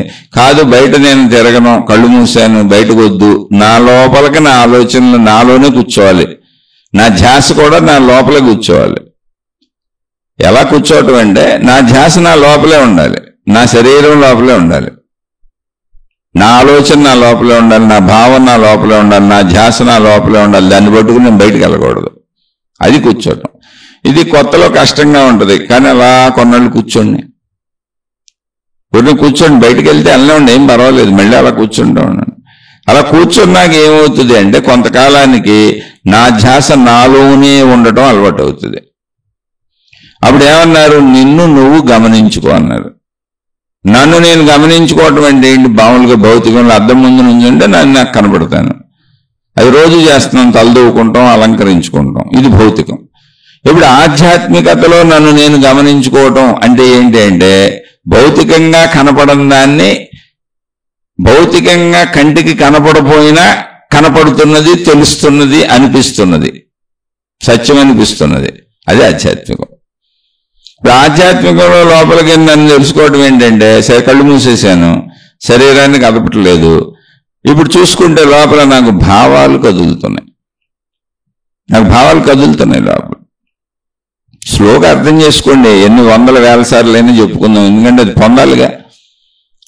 అయితే ఇది ఎవరికి వస్తుంది అంటే మళ్ళీ చెప్పి ఆ క్వశ్చన్ మార్క్ పడిన వాళ్ళకి రాదు. ఆ క్వశ్చన్ మార్క్ పడి ఇదంతా ఏమిటని అది కూడా తీవ్రమైనటువంటి జిజ్ఞాస ఉండాలి, అంటే దాని మీద ఆసక్తి ఉండాలి, తెలుసుకోవాలి. మళ్ళీ తీవ్రమైన జిజ్ఞాస అంటే కుటుంబాలు వదిలి పారిపోవటం కాదు. ధన సంపాదన మీద ఎంత జిజ్ఞాస ఉందో, జీవిత భాగస్వామి మీద ఎంత జిజ్ఞాస ఉందో, నీ మీద నీకు ఎంత జిజ్ఞాస ఆసక్తి ఉందో, నువ్వు హాయిగా బతకాలని నీకు ఎంత ఇంట్రెస్ట్ ఉందో, డబ్బు మీద ఎంత ఇంట్రెస్ట్ ఉందో, నీ కుటుంబం మీద నీ కోరికల మీద ఎంత ఇంట్రెస్ట్ ఉందో, అంత ఇంట్రెస్ట్ ఉంటే చాలు. అంతే ఇంట్రెస్ట్ చాలు, అంతకంటే ఎక్కువ అక్కడ. అంతే ఇంట్రెస్ట్ దీని మీద కూడా ఉంటే చాలు. ఇది తెలుసుకోవాలి. చాలు అంటే అందరికి పుట్టదు కదా, ఏం చేస్తాం? ఇప్పుడు భార్య మీద పుట్టిందంటే సుఖపడుతున్నాం, భర్త మీద పుట్టిందంటే సుఖపడుతున్నాం, పిల్లల మీద పుట్టిందంటే నేను కన్నాను కాబట్టి పెంచుతున్నాను కాబట్టి కనపడుతున్నారు కాబట్టి ఆనందిస్తున్నాం కాబట్టి, డబ్బు మీద పుట్టిందంటే అసలు అది లేకపోతే ప్రపంచంలో ఏమీ జరగదు కాబట్టి అంత ఇంట్రెస్ట్ డబ్బు మీద ఉంది. కోరికల మీద పుడుతుందంటే శరీరంలో కోరికలు తీర్చుకునే అవయవాలు ఉన్నాయి కాబట్టి, పంచేంద్రియాలు ఉన్నాయి కాబట్టి అన్నిటి మీద పుడుతుంది, కనపడుతుంది, ఆధారతుంది. ఇక్కడ కూడా అసలు ఇదంతా ఏంటి అని నీకు అంత ఆసక్తి పుట్టాలి, అంతే. అంతే తప్ప అంతకంటే ఎక్కువ అక్కర్లా. జస్ట్ నీకు డబ్బు మీద ఉన్నంత ఆసక్తి, నీ జీవిత భాగస్వామి మీద ఉన్నంత ఆసక్తి, నీ పిల్లల మీద ఉన్నంత ఆసక్తి, నీ ఇల్లు అంటే నేను నాది నా వాళ్ళనే దాన్ని నిలుపుకోవాలని పొద్దున్న లేచిన కానీ రాత్రి పడుకోపోయే వరకు నువ్వు పడే పాటలు ఏమున్నాయో, ఏ ఆసక్తి ఉందో అంత ఆసక్తి చాలు. అయితే ఇది ఒకే విషయం, ఈ 1000 విషయాలు. అక్కడ నేను నాది నా వాళ్ళు అన్నప్పుడు 1000 విషయాలు, 1000 ఆసక్తులు. ఇక్కడ ఒకే విషయం, కానీ ఆసక్తి ఎంత ఉంటే చాలు. అధికమైన ఆసక్తి ఏం అక్కర్లే, అన్ని వదిలిపెట్టి వెళ్ళిపోయేంత ఆసక్తి ఏం అక్కర్లా. వీడితోనే ఉండే అంత ఆసక్తి, జీవిత భాగస్వామి మీద ఉన్నంత, డబ్బు మీద ఉన్నంత ఆసక్తి పెట్టుకో చాలు. పెట్టుకో అంటే నువ్వు పెట్టుకుంటే రాదు, అదే ప్రాబ్లం. కొంతమంది కలుగుతుంది అంతే. అందుకని ఎవరికి బాగా అర్థమవుతుంది, ఎవరికి బాగా అర్థమవుదు, ఎవరికి బాగా అందులో ముందుకెళ్ళి అర్థమవుతున్నట్టు అనిపిస్తుంది అంటే ఆసక్తిని బట్టి. ఆసక్తి తక్కువ ఉన్న వాళ్ళకి తక్కువ అర్థమవుద్ది, అంతే, ఏం లేదు ఇందులో. ఆసక్తి ఎక్కువ ఉన్న వాళ్ళకి ఎక్కువ అర్థమవుద్ది. మరి ఆసక్తి ఉండటం అనేది ఎలా కలుగుతుంది అంటే ఏమో అది అంతే, క్వశ్చన్ మార్క్ పడాలి. ఇప్పుడు ప్రపంచంలో డబ్బు ఆసక్తి అంటే డబ్బు వలన అన్నీ దొరుకుతాయి అని అందరికీ తెలుసు కాబట్టి, డబ్బు అందరికీ అవసరం కాబట్టి ఆసక్తి ఉంది. ఇది అవసరమా కాదా అనేది వ్యక్తి నిర్ణయం. ఆసక్తి పుట్టాలి, అది మాత్రం అవసరం. దాన్ని జిజ్ఞాస అంటారు. జ్ఞానాసక్తిని జిజ్ఞాస అంటారు.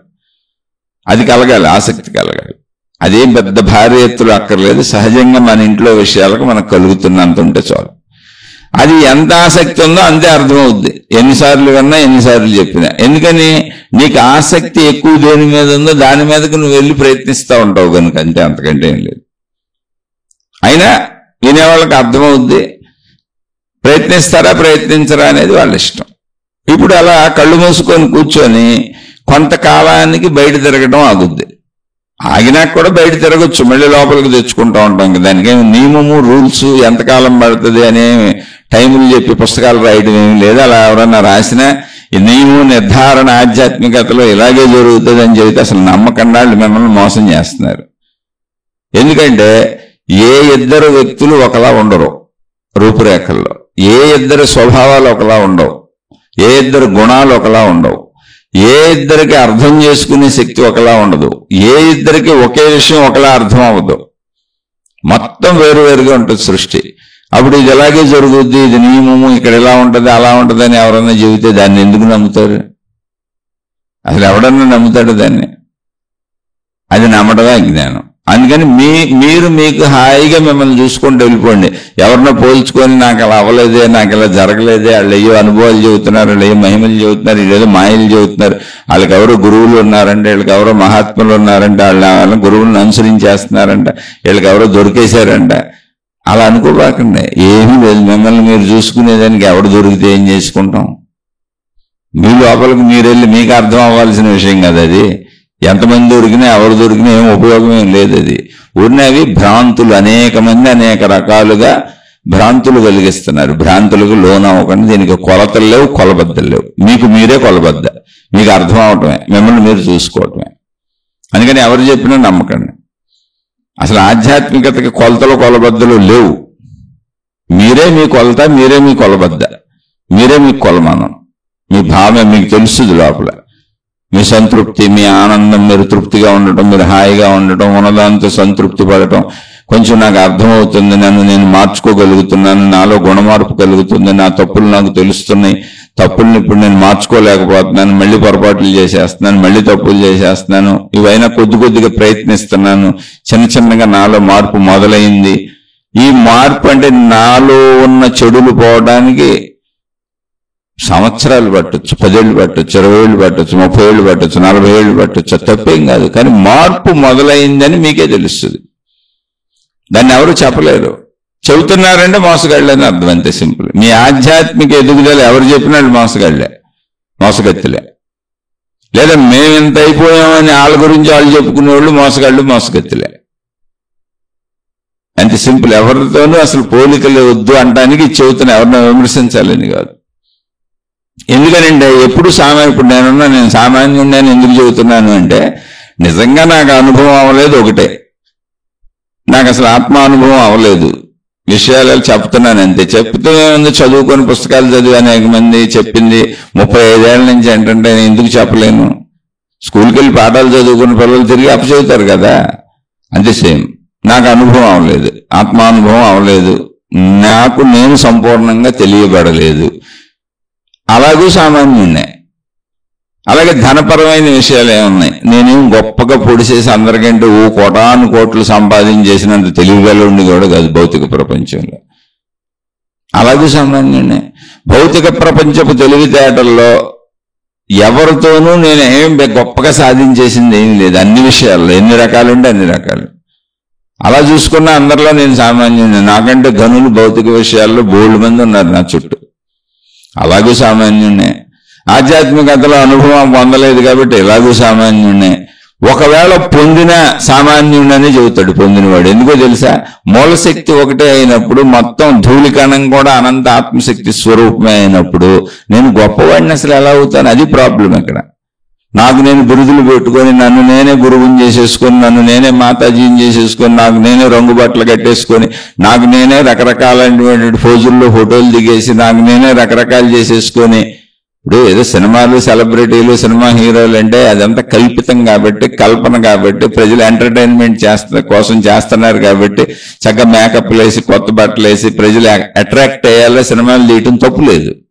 వాళ్ళకేదో సరదాగా ఫ్యాన్స్ అసోసియేషన్లో అన్ని భ్రమని అందరికీ తెలుసు, ఎంజాయ్మెంట్ అంతే. ఆధ్యాత్మికతలో మూలమంతా ఒకటేనయా, దైవశక్తి ఒకటేనయా, ప్రకృతి శక్తి ఒకటేనయా, విశ్వశక్తి ఒకటేనయా, సృష్టి శక్తి ఒకటేనయా, అదంతా ఒకటిగానే ఉందయా, ఒకటే అనేకంగా కనపడుతుందయా, ఇక్కడ ఏమీ లేదయా.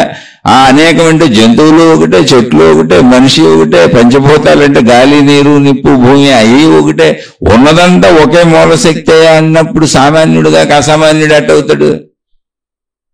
అంటే అసామాన్యులు అని తమను తాము నిరూపించుకునే వాళ్ళు అందరూ కూడా మూర్ఖులు ఇక్కడ. అంటే వాళ్ళు స్వయం ప్రకటితం అయితే మూర్ఖులే, మూఢులే. మిమ్మల్ని మోసం చేస్తున్నారు, వాళ్ళ జ్ఞానం అర్థం కాలేదు. వాళ్ళు స్త్రీలైన పురుషులైన ఎవరైనా సరే. ఎందుకని?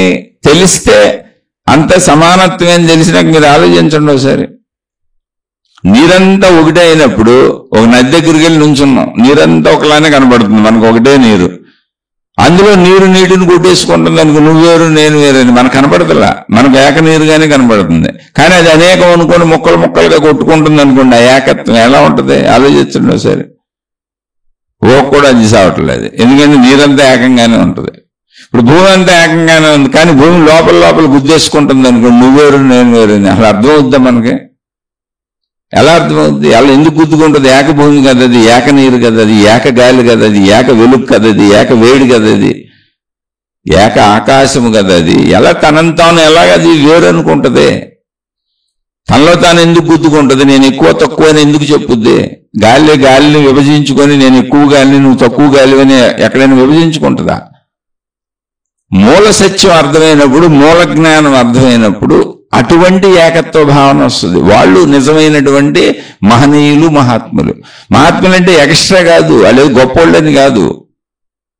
వాళ్ళు నిజమైనటువంటి తత్వాన్ని చెప్పిన, తాత్వికతను చెప్పినటువంటి నిజమైన వాళ్ళు. అందుకని మనం వాళ్ళని గౌరవార్థ మహాత్ములు అన్నాం అంతే. ఈ స్వయం ప్రకటితమైనటువంటి వాళ్ళని నమ్మబాకండి. స్వయంభూలింగాలని చెబుతారు కొన్ని. అంటే వాటంతటా ఉత్పత్తి అయినాయి, వాటంతటా భూమిలోంచి వచ్చినాయి అని చెప్పి కొన్ని స్వయంభూలింగాలు, స్వయంభూ దేవుళ్ళు అని చెప్పి దేవాలయాలు కడతారు. అంటే ఎవరో ప్రతిష్ఠ చేయలేదు అక్కడ, ఈ వాటంతటా వచ్చినాయి. అలా వీళ్ళు స్వయం ప్రకటిత గురువులు, ప్రపంచం తయారైపోయారు. అందుకని వాళ్ళు ఇంకా రకరకాల వేషాలు వేస్తారు చూడండి, పెద్ద అసామాన్యుల్లాగా చూపిస్తూ ఉంటారు. మీరు అందరూ నేర్చుకోండి, మేము నేర్పుతామని. ఇప్పుడు తెలియని వాడికి చెప్పడం ఎప్పుడు తప్పు కాదు, కానీ అక్కడ ఉండేది సామాన్యత. నీకు నాకు భేదం ఉండదు, ఎప్పుడు గుర్తుపెట్టుకోండి. నిజమైన వాడు అలా చెబుతాడు. అంటే ఇది కూడా ఎందుకు చెబుతున్నానంటే, వాళ్ళకి మీ డబ్బుది అవసరం ఉండదు, మీ సేవలతో అవసరం ఉండదు. నీకు నాకు భేదం ఉందన్నప్పుడు, నేను గొప్పవాడిని అన్నప్పుడు, ఇప్పుడు నువ్వు నాకు దక్షిణ సమర్పించి నువ్వు సేవలు చేసి, అమ్మో వాళ్ళు మనకంటే గొప్పవాళ్ళు, నువ్వు వెళ్ళి సేవలు చేసి వాళ్ళకి డబ్బులు ఇచ్చి, చిల్లర్లు ఇచ్చి, అక్కడ ఊడ్చి తుడిచి నానాయి చేస్తావు. నీ ఇంట్లో పని చేసుకు సావు, నీ పిల్లానికి సాయం చేయవు, నీ మొగుడికి సాయం చేయవు, నీ తల్లిదండ్రులకి సాయం చేయవు, నీ అన్నదమ్ములకు సాయం చేయవు, నీ అక్క చెల్లెళ్ళకి సాయం చేయవు, నీతో బతికే వాళ్ళకి సాయం చేస్తావు. అక్కడ ఏదో పుణ్యం వస్తుందని అక్కడికి వెళ్ళి సేవలు చేస్తావు. చాలా దారుణంగా ఉంటుంది. అయితే నేను అలా పుణ్యక్షేత్రాల్లో లేదా అలాంటి మంచి ప్రదేశాల్లో, దైవీ స్థానాల్లో సేవలు చేయొద్దని చెప్పట్లా. దానికంటే గొప్పది నీ బాధ్యత, నీ కర్తవ్యం. దానికంటే గొప్ప ఇవన్నీ. నీతో కలిసి పుట్టిన వాళ్ళకి నువ్వు చేయటం, నిన్ను కన్న వాళ్ళకి నువ్వు చేయటం, నువ్వు కన్న వాళ్ళకి నువ్వు చేయటం, ఇదంతా చాలా గొప్ప విషయం. బాధ్యత, కర్తవ్యం, ధర్మం అని చెప్పారు. అది చేయకపోతే నరకానికి పోతావు.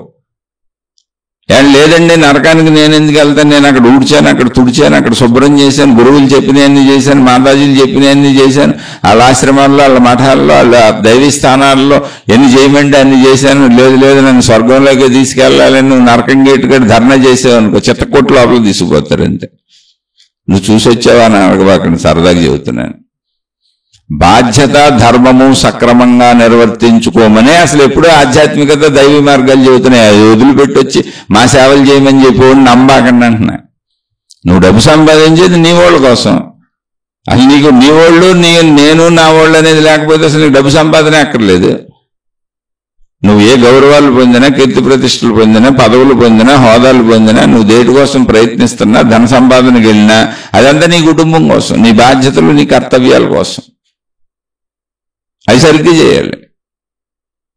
అలా విషయాన్ని అర్థం చేసుకుంటూ సాగండి. అలా సాగుతున్నప్పుడు ఏముంది, మనలో మన బాధ్యతలు భౌతికం చక్కగా చేసుకోండి, అధర్మం వెళ్ళబాకండి, మంచిగా ఉండండి, అంతే. అయిపోయింది భౌతికం మొత్తం. మీ బాధ్యతలు సక్రమంగా చేసుకోండి, అన్ని నిర్వర్తించుకోండి, అన్ని అనుభవించండి. చక్కగా శరీరంలో పెట్టబడిన పంచేంద్రియ సుఖాలు అనుభవించండి. శాంతిగా, హాయిగా, మనశ్శాంతిగా బతకండి. చక్కగా ధర్మంగా మంచిగా సంపాదించుకోండి అన్నింటినీ, అంతే.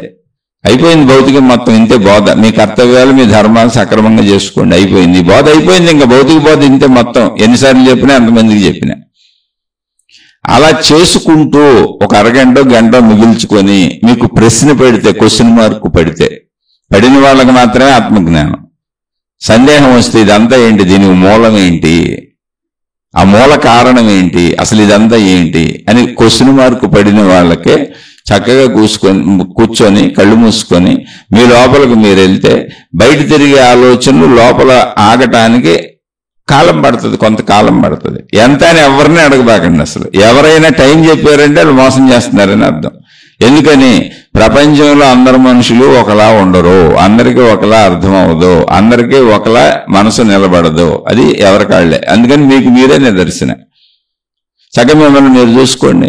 అలా లోపల చూసుకో అన్నప్పుడు మన లోపల భావాలు కనపడతాయి, ఆలోచనలు కనపడతాయి. అంటే మనం లోపల ఉన్న భావోద్వేగాలు, భయాలు, ఆలోచనలు, కోరికలు, ఇష్టాలు, నా మనుషులు, నేను, నాది, నా వాళ్ళు అన్నవన్నీ లోపల ఆలోచన రూపంలో, భావ రూపంలో, మనకి జ్ఞాపకాల రూపంలో అన్ని కనపడతాయి, వినపడతాయి, తెలుస్తాయి. వినపడుతుంది శబ్దంగాని కాదు, తెలియట. లోపల తెలుస్తుంది. దాన్ని దర్శనము అన్నారు. బయట కళ్ళు ఎలా చూస్తున్నాయి, కళ్ళు చూసింది తెలియటమే కదా. చెవిన్న తెలియటమే కదా. నాలుక రుచి చూసింది తెలియటమే కదా. చర్మస్పర్శ తెలియటమే కదా. శబ్దస్పర్శ రూపరసగంధాలన్నీ లోపల తెలియటమే కదా. అదే లోపల తెలుస్తున్నది. ఈ ఈ శరీరంతో సంబంధం లేకుండా లోపల తెలుస్తుంది. నాకు తెలుస్తుందా లేదా చూసుకోండి. ఎందుకంటే శరీరం ఆపేశాంగా, కళ్ళు మూసుకున్నాగా, పంచేంద్రియాలు బయటకు ఉన్నాయిగా, మనం బయట నుంచి ఏం గ్రహించట్లేదుగా, అయినా లోపల తెలుస్తుందిగా. ఆ తెలుస్తున్న లోపల ఏముందో దాన్ని అంతా కలిపి మనస్సు అని పేరు పెట్టారు. ఏదో పేరు పెట్టకపోతే మరి కుదరదుగా అక్కడ. అదే మనస్సు. ఓకే, అది బాగానే ఉంది. ఇప్పుడు మనలోదేగా తెలిసేదేముంది ఇప్పుడు దాని గురించి. ఇంకా దీనికోసం ఎక్కడికి పరుగులు పెడతారు? ఏ పుణ్యక్షేత్రాలకు పరుగులు పెడతారు? ఇప్పుడు ఈ చిన్న విషయం కోసం మీకు ఏ పుణ్యక్షేత్రాలు కావాలి, ఏ గురువులు కావాలి, ఏ గ్రంథాలు కావాలి, మీరే ఆలోచించుకోండి. అసలు నేను వాళ్ళని తక్కువ చేయట్లా. నీ లోపలికి నువ్వు వెళ్ళి నీకు మనసు ఉందని తెలుసుకోవడానికి నీ ముక్కు ఎక్కడ అంటే గుండ్రంగా తిరిగి వచ్చానని, నీ లోపల ఉన్న మనసు నీకు తెలియటానికి నువ్వు పుణ్యక్షేత్రాలన్నీ తిరిగి వచ్చి, గురువులందరినీ తిరిగి వచ్చి, దేశాలన్నీ తిరిగి వచ్చి అప్పుడు తెలుసుకుంటావా మనసు ఉందని?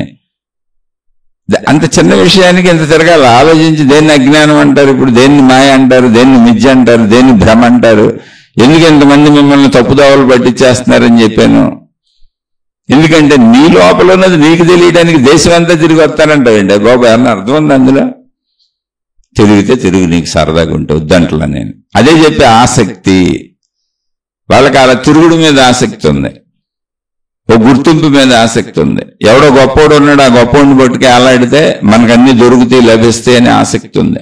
నీ ఆసక్తి ఎటు ఉంటే అటుపోయి ఎవరొద్దన్నారు? రైతు బజార్లో బోల్డ్ కూరగాయలు ఉన్నాయి, కిరాణా షాపులో బోల్డ్ వస్తువులు ఉన్నాయి, సూపర్ మార్కెట్ నిండా లక్షల వస్తువులు ఉన్నాయి. నీకు నచ్చినవి కొనుక్కో, తిను, తాగు, మీదేసుకో, పోసుకో, రుద్దుకో, రాసుకొని ఇష్టం. ఇది అంతే. కానీ నీ లోపలికి నువ్వు వెళ్ళటానికి అసలు ఏమన్నా అవసరం ఉందా? నీ గడప దాటాల్సిన అవసరం ఉందా? నీ డబ్బు ఖర్చు పెట్టాల్సిన అవసరం ఉందా? నువ్వు వెళ్ళి ఎవరికన్నా సేవలు చేయాల్సిన అవసరం ఉందా? నువ్వు ఎవరి కాళ్ళ మీద పడాల్సిన అవసరం ఉందా? నువ్వు ఎవరికన్నా నమస్కారాలు చేయాల్సిన అవసరం ఉందా? నువ్వు ఎవరికన్నా అసలు కృతజ్ఞత చెల్లించి వినయంగా కూర్చోవలసిన అవసరం ఉందా? ఎందుకని ఇప్పుడు మీరు వింటున్నారుగా, ఇప్పుడు చెప్పండి చాలు. ఈ విన్నదానికి ఇది చెప్పండి. ఏదో మళ్ళీ ప్రశ్నలు వేయబాకండి, దానికి అడ్డదిడ్డ ప్రశ్నలు వేయబాకండి. వాటికి కూడా చెప్పాను నేను. ఒకవేళ ఏమండి గురువు శిష్యుడు అనేది శాస్త్రాల నుంచి వస్తుంది, అటు నుంచి వస్తుంది, ఇటు నుంచి వస్తుందని మీరు చెబితే చెప్పొచ్చు. దానికి నేను చాలా క్లారిటీగా చక్కగా అనేక శీర్షికల్లో చెప్పా. అయ్యా, ఒకప్పుడు ప్రపంచం ఎంత డెవలప్ అవ్వలేదు, కరెంటు కనుక్కోబడలేదు, రికార్డింగ్ అవడం లేదు, రికార్డింగ్ సిస్టమ్స్ లేవు, ఎంత ఇంటర్నెట్ లేవు. ప్రపంచం అంతా ఒక విషయం ఇక్కడ మాట్లాడితే ఇప్పుడు వెళ్ళిపోద్ది ప్రపంచం అంతా. అలాగే సెల్ ఫోన్లు ప్రపంచంలో ఎక్కడున్నా ఎవరితోనే మాట్లాడుకోవచ్చు. విమానం ఎక్కామంటే ప్రపంచం అంతా 24 గంటలు ఎక్కడైనా తిరిగేయచ్చు. ఇలా రికార్డింగ్ చేసి చెప్పే విధానం లేదు, పుస్తకాలు రాలేదు, భాష రాలేదు, భాషలోకి తేవటం రాలేదు, భాషలు కనుక్కోలేదు, లిపులు కనుక్కోలేదు, అక్షరాలు కనుక్కోలేదు. ఇవన్నీ తర్వాత వచ్చినాయి. కానీ మనిషి మొదటి నుంచే ఉన్నాడు. మొదటి నుంచి ఉన్న మనిషి ఇవన్నీ కనుక్కోకముందు తనకు తెలిసిన సత్యాన్ని, అంటే ఆ క్వశ్చన్ మార్క్ పడిన వాళ్ళు ఎవరైతే ఈ కనుక్కొని ఆత్మ అని పేరు పెట్టారో, బ్రహ్మము అని పేరు పెట్టారో, ఇప్పుడు ఈ ఆత్మజ్ఞానము బ్రహ్మజ్ఞానము ఎవరైనా తెలిసిన వాళ్ళు, ఆసక్తి ఉన్న వాళ్ళకి మనుషులే చెప్పాలి, ఇంకో మార్గం లేదు. అప్పుడు ఈ తయారవ్వాలి, అన్ని కనుక్కోబడాల. అందుకని మనిషి మనిషికి చెప్పాలి. మనిషి మనిషికి చెప్పాలి. కాబట్టి ఇప్పుడు మనుషుల్లో మనం పేర్లు పెట్టుకున్నాం రకరకాలుగా. అలాగే తెలిసిన వ్యక్తి అని ఎలా తెలుస్తుంది? అందుకని ఇతను తెలిసిన వ్యక్తి, ఆ విషయం ఇతనికి తెలుసు, ఇతను చెప్పగలడు, చెబుతున్నాడు, ఈమెకి తెలుసు, చెప్పగలడు, చెబుతుంది అన్నప్పుడు గురువు అని పేరు పెట్టారు. ఆ చెప్పగలిగిన పాత్రలో కూర్చున్న వాళ్ళకి గురువు అని పేరు పెట్టారు. ఆసక్తి ఉంది, వింటున్నారు. అందరికీ ఆసక్తి ఉండదుగా, అందరికీ క్వశ్చన్ మార్క్ పడదుగా, అందరికీ తెలుసుకోవాలని అనిపించదుగా. కాబట్టి ఆసక్తి ఉండి తెలుసుకోవాలి అన్న వాళ్ళకి మళ్ళీ కొత్త పేరు పెట్టారు ఆధ్యాత్మికతలో, శిష్యుడు అని. అంతే. ఇప్పుడు ఎందుకు? ఇప్పుడు రికార్డింగ్ సిస్టమ్స్ వచ్చినాయి. ఒకవేళ నిజంగా గురువులు ప్రపంచానికి మేలు చేద్దాం అనుకున్నారు, ఉద్ధరిద్దాం అనుకున్నారు, ఏం చేస్తారు? చెప్పటమేగా జ్ఞానం. అంతేగా. మరి మీ ఫోటోలు ఎందుకు, మీ బొమ్మలు ఎందుకు? మీ శరీరం కూడా శిథిలమైపోయి బూడిదే అయిపోయి రేపు పొద్దున కాలబోయేదేగా, ఉండదుగా. ఎంతమంది మహాత్ములు వచ్చారు, ఎంతమంది దైవావతారులు వచ్చారు, వాళ్ళ శరీరాలు అన్ని భూమిలో కలిసిపోయినాయి. అయితే పోడ్చబడినాయి, లేకపోతే కాల్చబడినాయి. ఇప్పుడు మన సమాధులని మనం కట్టుకొని ఉండొచ్చు, సమాధుల శరీరం ఉంటుంది 1000 నుంచి 1,00,000 నుంచి. ఎందుకు ఉంటుంది? మనం ఒక ఆకృతి పెట్టుకుంటున్నాం, అంతే, ఆధారతను పెట్టుకుంటున్నాం. కాబట్టి ఇప్పుడున్న గురువులు, ఇప్పుడున్న మాతాజీలు, ఇప్పుడున్న వాళ్ళు ఎందుకు మీ బొమ్మలు ఎందుకు, మీ గోళ ఎందుకు, మీరెందుకు, ఎంతమంది ఎందుకు అసలు?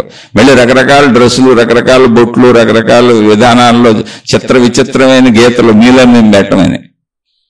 ఈయన ఒకలా పెడితే ఇంకో ఆయన. ఈ మధ్య ఒక రకమైన బొట్టు చూశాను, అసలు ఆశ్చర్యపోయాను, ఏంటి ఈ బొట్టు ఎలా తయారు చేశారని. మామూలుగా ఎవరో గుండ్రంగానో నిలువుగానో లేకపోతే అడ్డంగానో సహజంగా ఎప్పటి నుంచో ఉంది. ఇప్పుడు శైవం అని, వైష్ణవ్ అని మామూలుగా ఇలా ఉన్నాయి, ఏవో శాక్తేయులు అని పూర్వకాలం నుంచి ఉన్నాయి. ఎవరో కొత్త ఆయన ఒక ఆయన ఇచ్చాడు, చిత్ర విచిత్రమైన బొట్లు పెట్టించాడు, పెట్టుకు తిరుగుతున్నారు. వాళ్ళని అడిగాను, బాబు ఏంటి ఈ బొట్టు ఏంటి అసలు అని. అదేదో రకరకాల గీతలతో ఉంది, అడ్డగీతలు ఉన్నాయి, నిలువు గీతలు ఉన్నాయి, అదేదో మంచి ముగ్గులాగా ఉంది నిజం చెప్పాలండి. ఆ ముగ్గులాంటి దాన్ని నుదుటి మీద వేసుకు తిరుగుతున్నారు వాళ్ళ గురువు గారు. ఎందుకు ఆయన పేరు చెప్పటం అని చెప్పట్లో పాపం ఆయన చనిపోయాడు కూడా. ఎందుకు వచ్చిన గొడవ? నేను ఎవరిని ఉద్దేశించి కాదు. ఎందుకు ఈ ప్రకటనలు ఏంటి? ఇప్పుడు ఎదుటి వ్యక్తికి మీరు ఆధ్యాత్మికత అంటే ఎవరైనా మీరు ఎక్కడికైనా వెళ్ళండి, కేవలము జ్ఞాన రూపంలో చెప్పటమే. అంటే మాట చెప్పటం, శబ్దం, లేదా అక్షర రూపంలో రాస్తారు, ఎందుకంటే లిపి తయారైంది కాబట్టి. అయితే పుస్తకం రాసి పారేయండి, చదువుకుంటారు కావలసిన వాళ్ళు, లేదా ఇలా చెప్పి వదిలేయండి, తెలుసుకుంటారు. ఇప్పుడు నిన్ను పూజించడం ఎందుకు, నిన్ను ఆరాధించడం ఎందుకు, నువ్వే కొత్త కొత్త విధానాలు తయారు చేయటం ఎందుకు, ఆ పద్ధతులు ఎందుకు, నా మతం నా మార్గం అని వీళ్ళందరూ కొట్టుకోవటం ఎందుకు, మానవ జాతిని ముక్కలు ముక్కలుగా నరికేయటం ఎందుకు, దేవుళ్ళ పేరు మీద, దేవతల పేరు మీద, మతాల పేరు మీద, మార్గాల పేరు మీద, విధానాల పేరు మీద, పద్ధతుల పేరు మీద మానవ జాతిని ముక్కలు ముక్కలుగా గ్రూపులుగా నరికేసి సమూహాలు తయారు చేసి కొట్టుకు చచ్చేటట్టు చేస్తారా? ఇంతకంటే పాపం కూడా ఉందా ప్రపంచంలో? ఆలోచించండి ఒకసారి. ఇప్పుడు రాజకీయ పార్టీలు కొట్టుకుంటున్నాయంటే అర్థం ఉంది, ఎందుకంటే ఎన్నికలు ఉన్నాయి, ఎలక్షన్స్ ఉన్నాయి, మనుషులకు గుర్తింపు స్వభావం ఉంటుంది, ఏదో నేను గెలవాలి, నాయకుడిని అవ్వాలి, ఏలాలని ఉంటుంది, అది భౌతికం. అలాగే భౌతికంలో దొంగలు ఉన్నారంటే అర్థం ఉంది, ఏం కష్టపడతాంలో ఎత్తుకుపోతే సరిపోద్ది అనేటువంటి ఒక నీచ స్వభావం ఉంటుంది. అలా వ్యభిచారులు ఉన్నా, తాగుబోతులు ఉన్నా, అందరిలోనూ చెడు ఉంటుంది, మంచి ఉంటుంది. కాబట్టి భౌతికంలో దాన్ని మనం కొంతవరకు అర్థం చేసుకోవచ్చు. ఎవరి నాయన ఆధ్యాత్మికం తండ్రి, ఇది ఆధ్యాత్మికంలో ఎవరైనా స్త్రీలైనా పురుషులైనా మనుషుల్ని ఇలా విభాగాలుగా విభజించుకోవటం ఏంటి నీకోసం? నువ్వు రాజకీయ నాయకుడువా, లేకపోతే నువ్వేమన్నా ఒక సెలబ్రిటీవా? కొన్ని సెలబ్రిటీ ఫ్యాన్స్ అసోసియేషన్లు ఉన్నాయండి, ఎంటర్టైన్మెంట్లు ఉన్నాయి. వాళ్ళకి ఫ్యాన్స్ లేకపోతే, ఫ్యాన్స్ అనేవాళ్ళు ఉండకపోతే వాళ్ళ సినిమాలు ఆడవు. పాపం వాళ్ళు ఏదో చేసుకుంటే వెళ్తారే ప్రజల కోసం. అది తయారు చేయబడిన ఎంటర్టైన్మెంట్, భౌతికం యాక్సెప్ట్ చేయొచ్చు.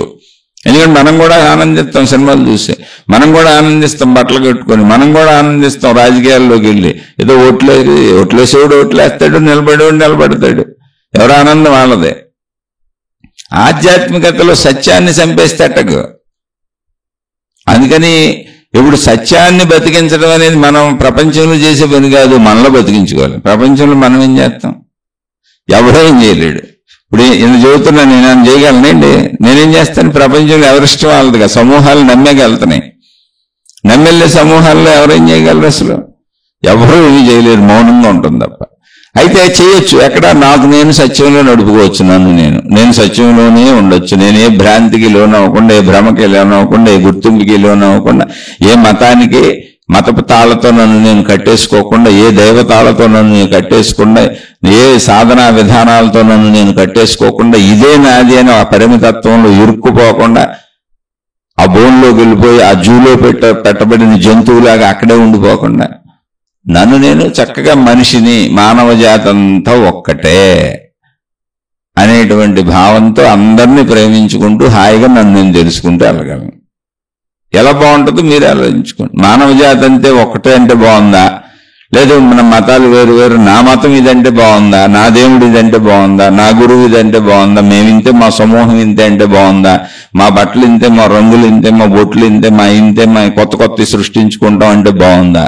మీ ఇష్టం మీరు. ఎందుకంటే అనేక మందికి అనేక ఆసక్తులు ఉంటాయి. ఒకళ్ళు మీకు అలా బాగుంటే మీరు అలాగే పోవటమే, ఇంక చేసేది ఏం లేదు. కానీ సత్యం ఇది, మానవ జాతి మొత్తం ఒకటే. ఏది? మానవ పరంగా, శరీర పరంగా జీవించేటప్పుడు భౌతిక జీవితంలో ధర్మంగా మంచిగా ఉండాలి. అందరూ నాలాంటి వారే. ఆధ్యాత్మికతలో యావత్ సృష్టి ఒకటే, మూలమంతా ఒకటే. అప్పుడు అసలు సామాన్యత ఉంది, అక్కడ అసామాన్యత ఉండే అవకాశమే లేదు. అద్భుతం లేదు, మహిమ లేదు, మాయ లేదు. ఇదంతా కల్పన, మాయ, మిథ్య, భ్రమ. అంటే నమ్మారంటే మీరు అందులో పడిపోతారు. అది తెలుసుకోవాల్సింది.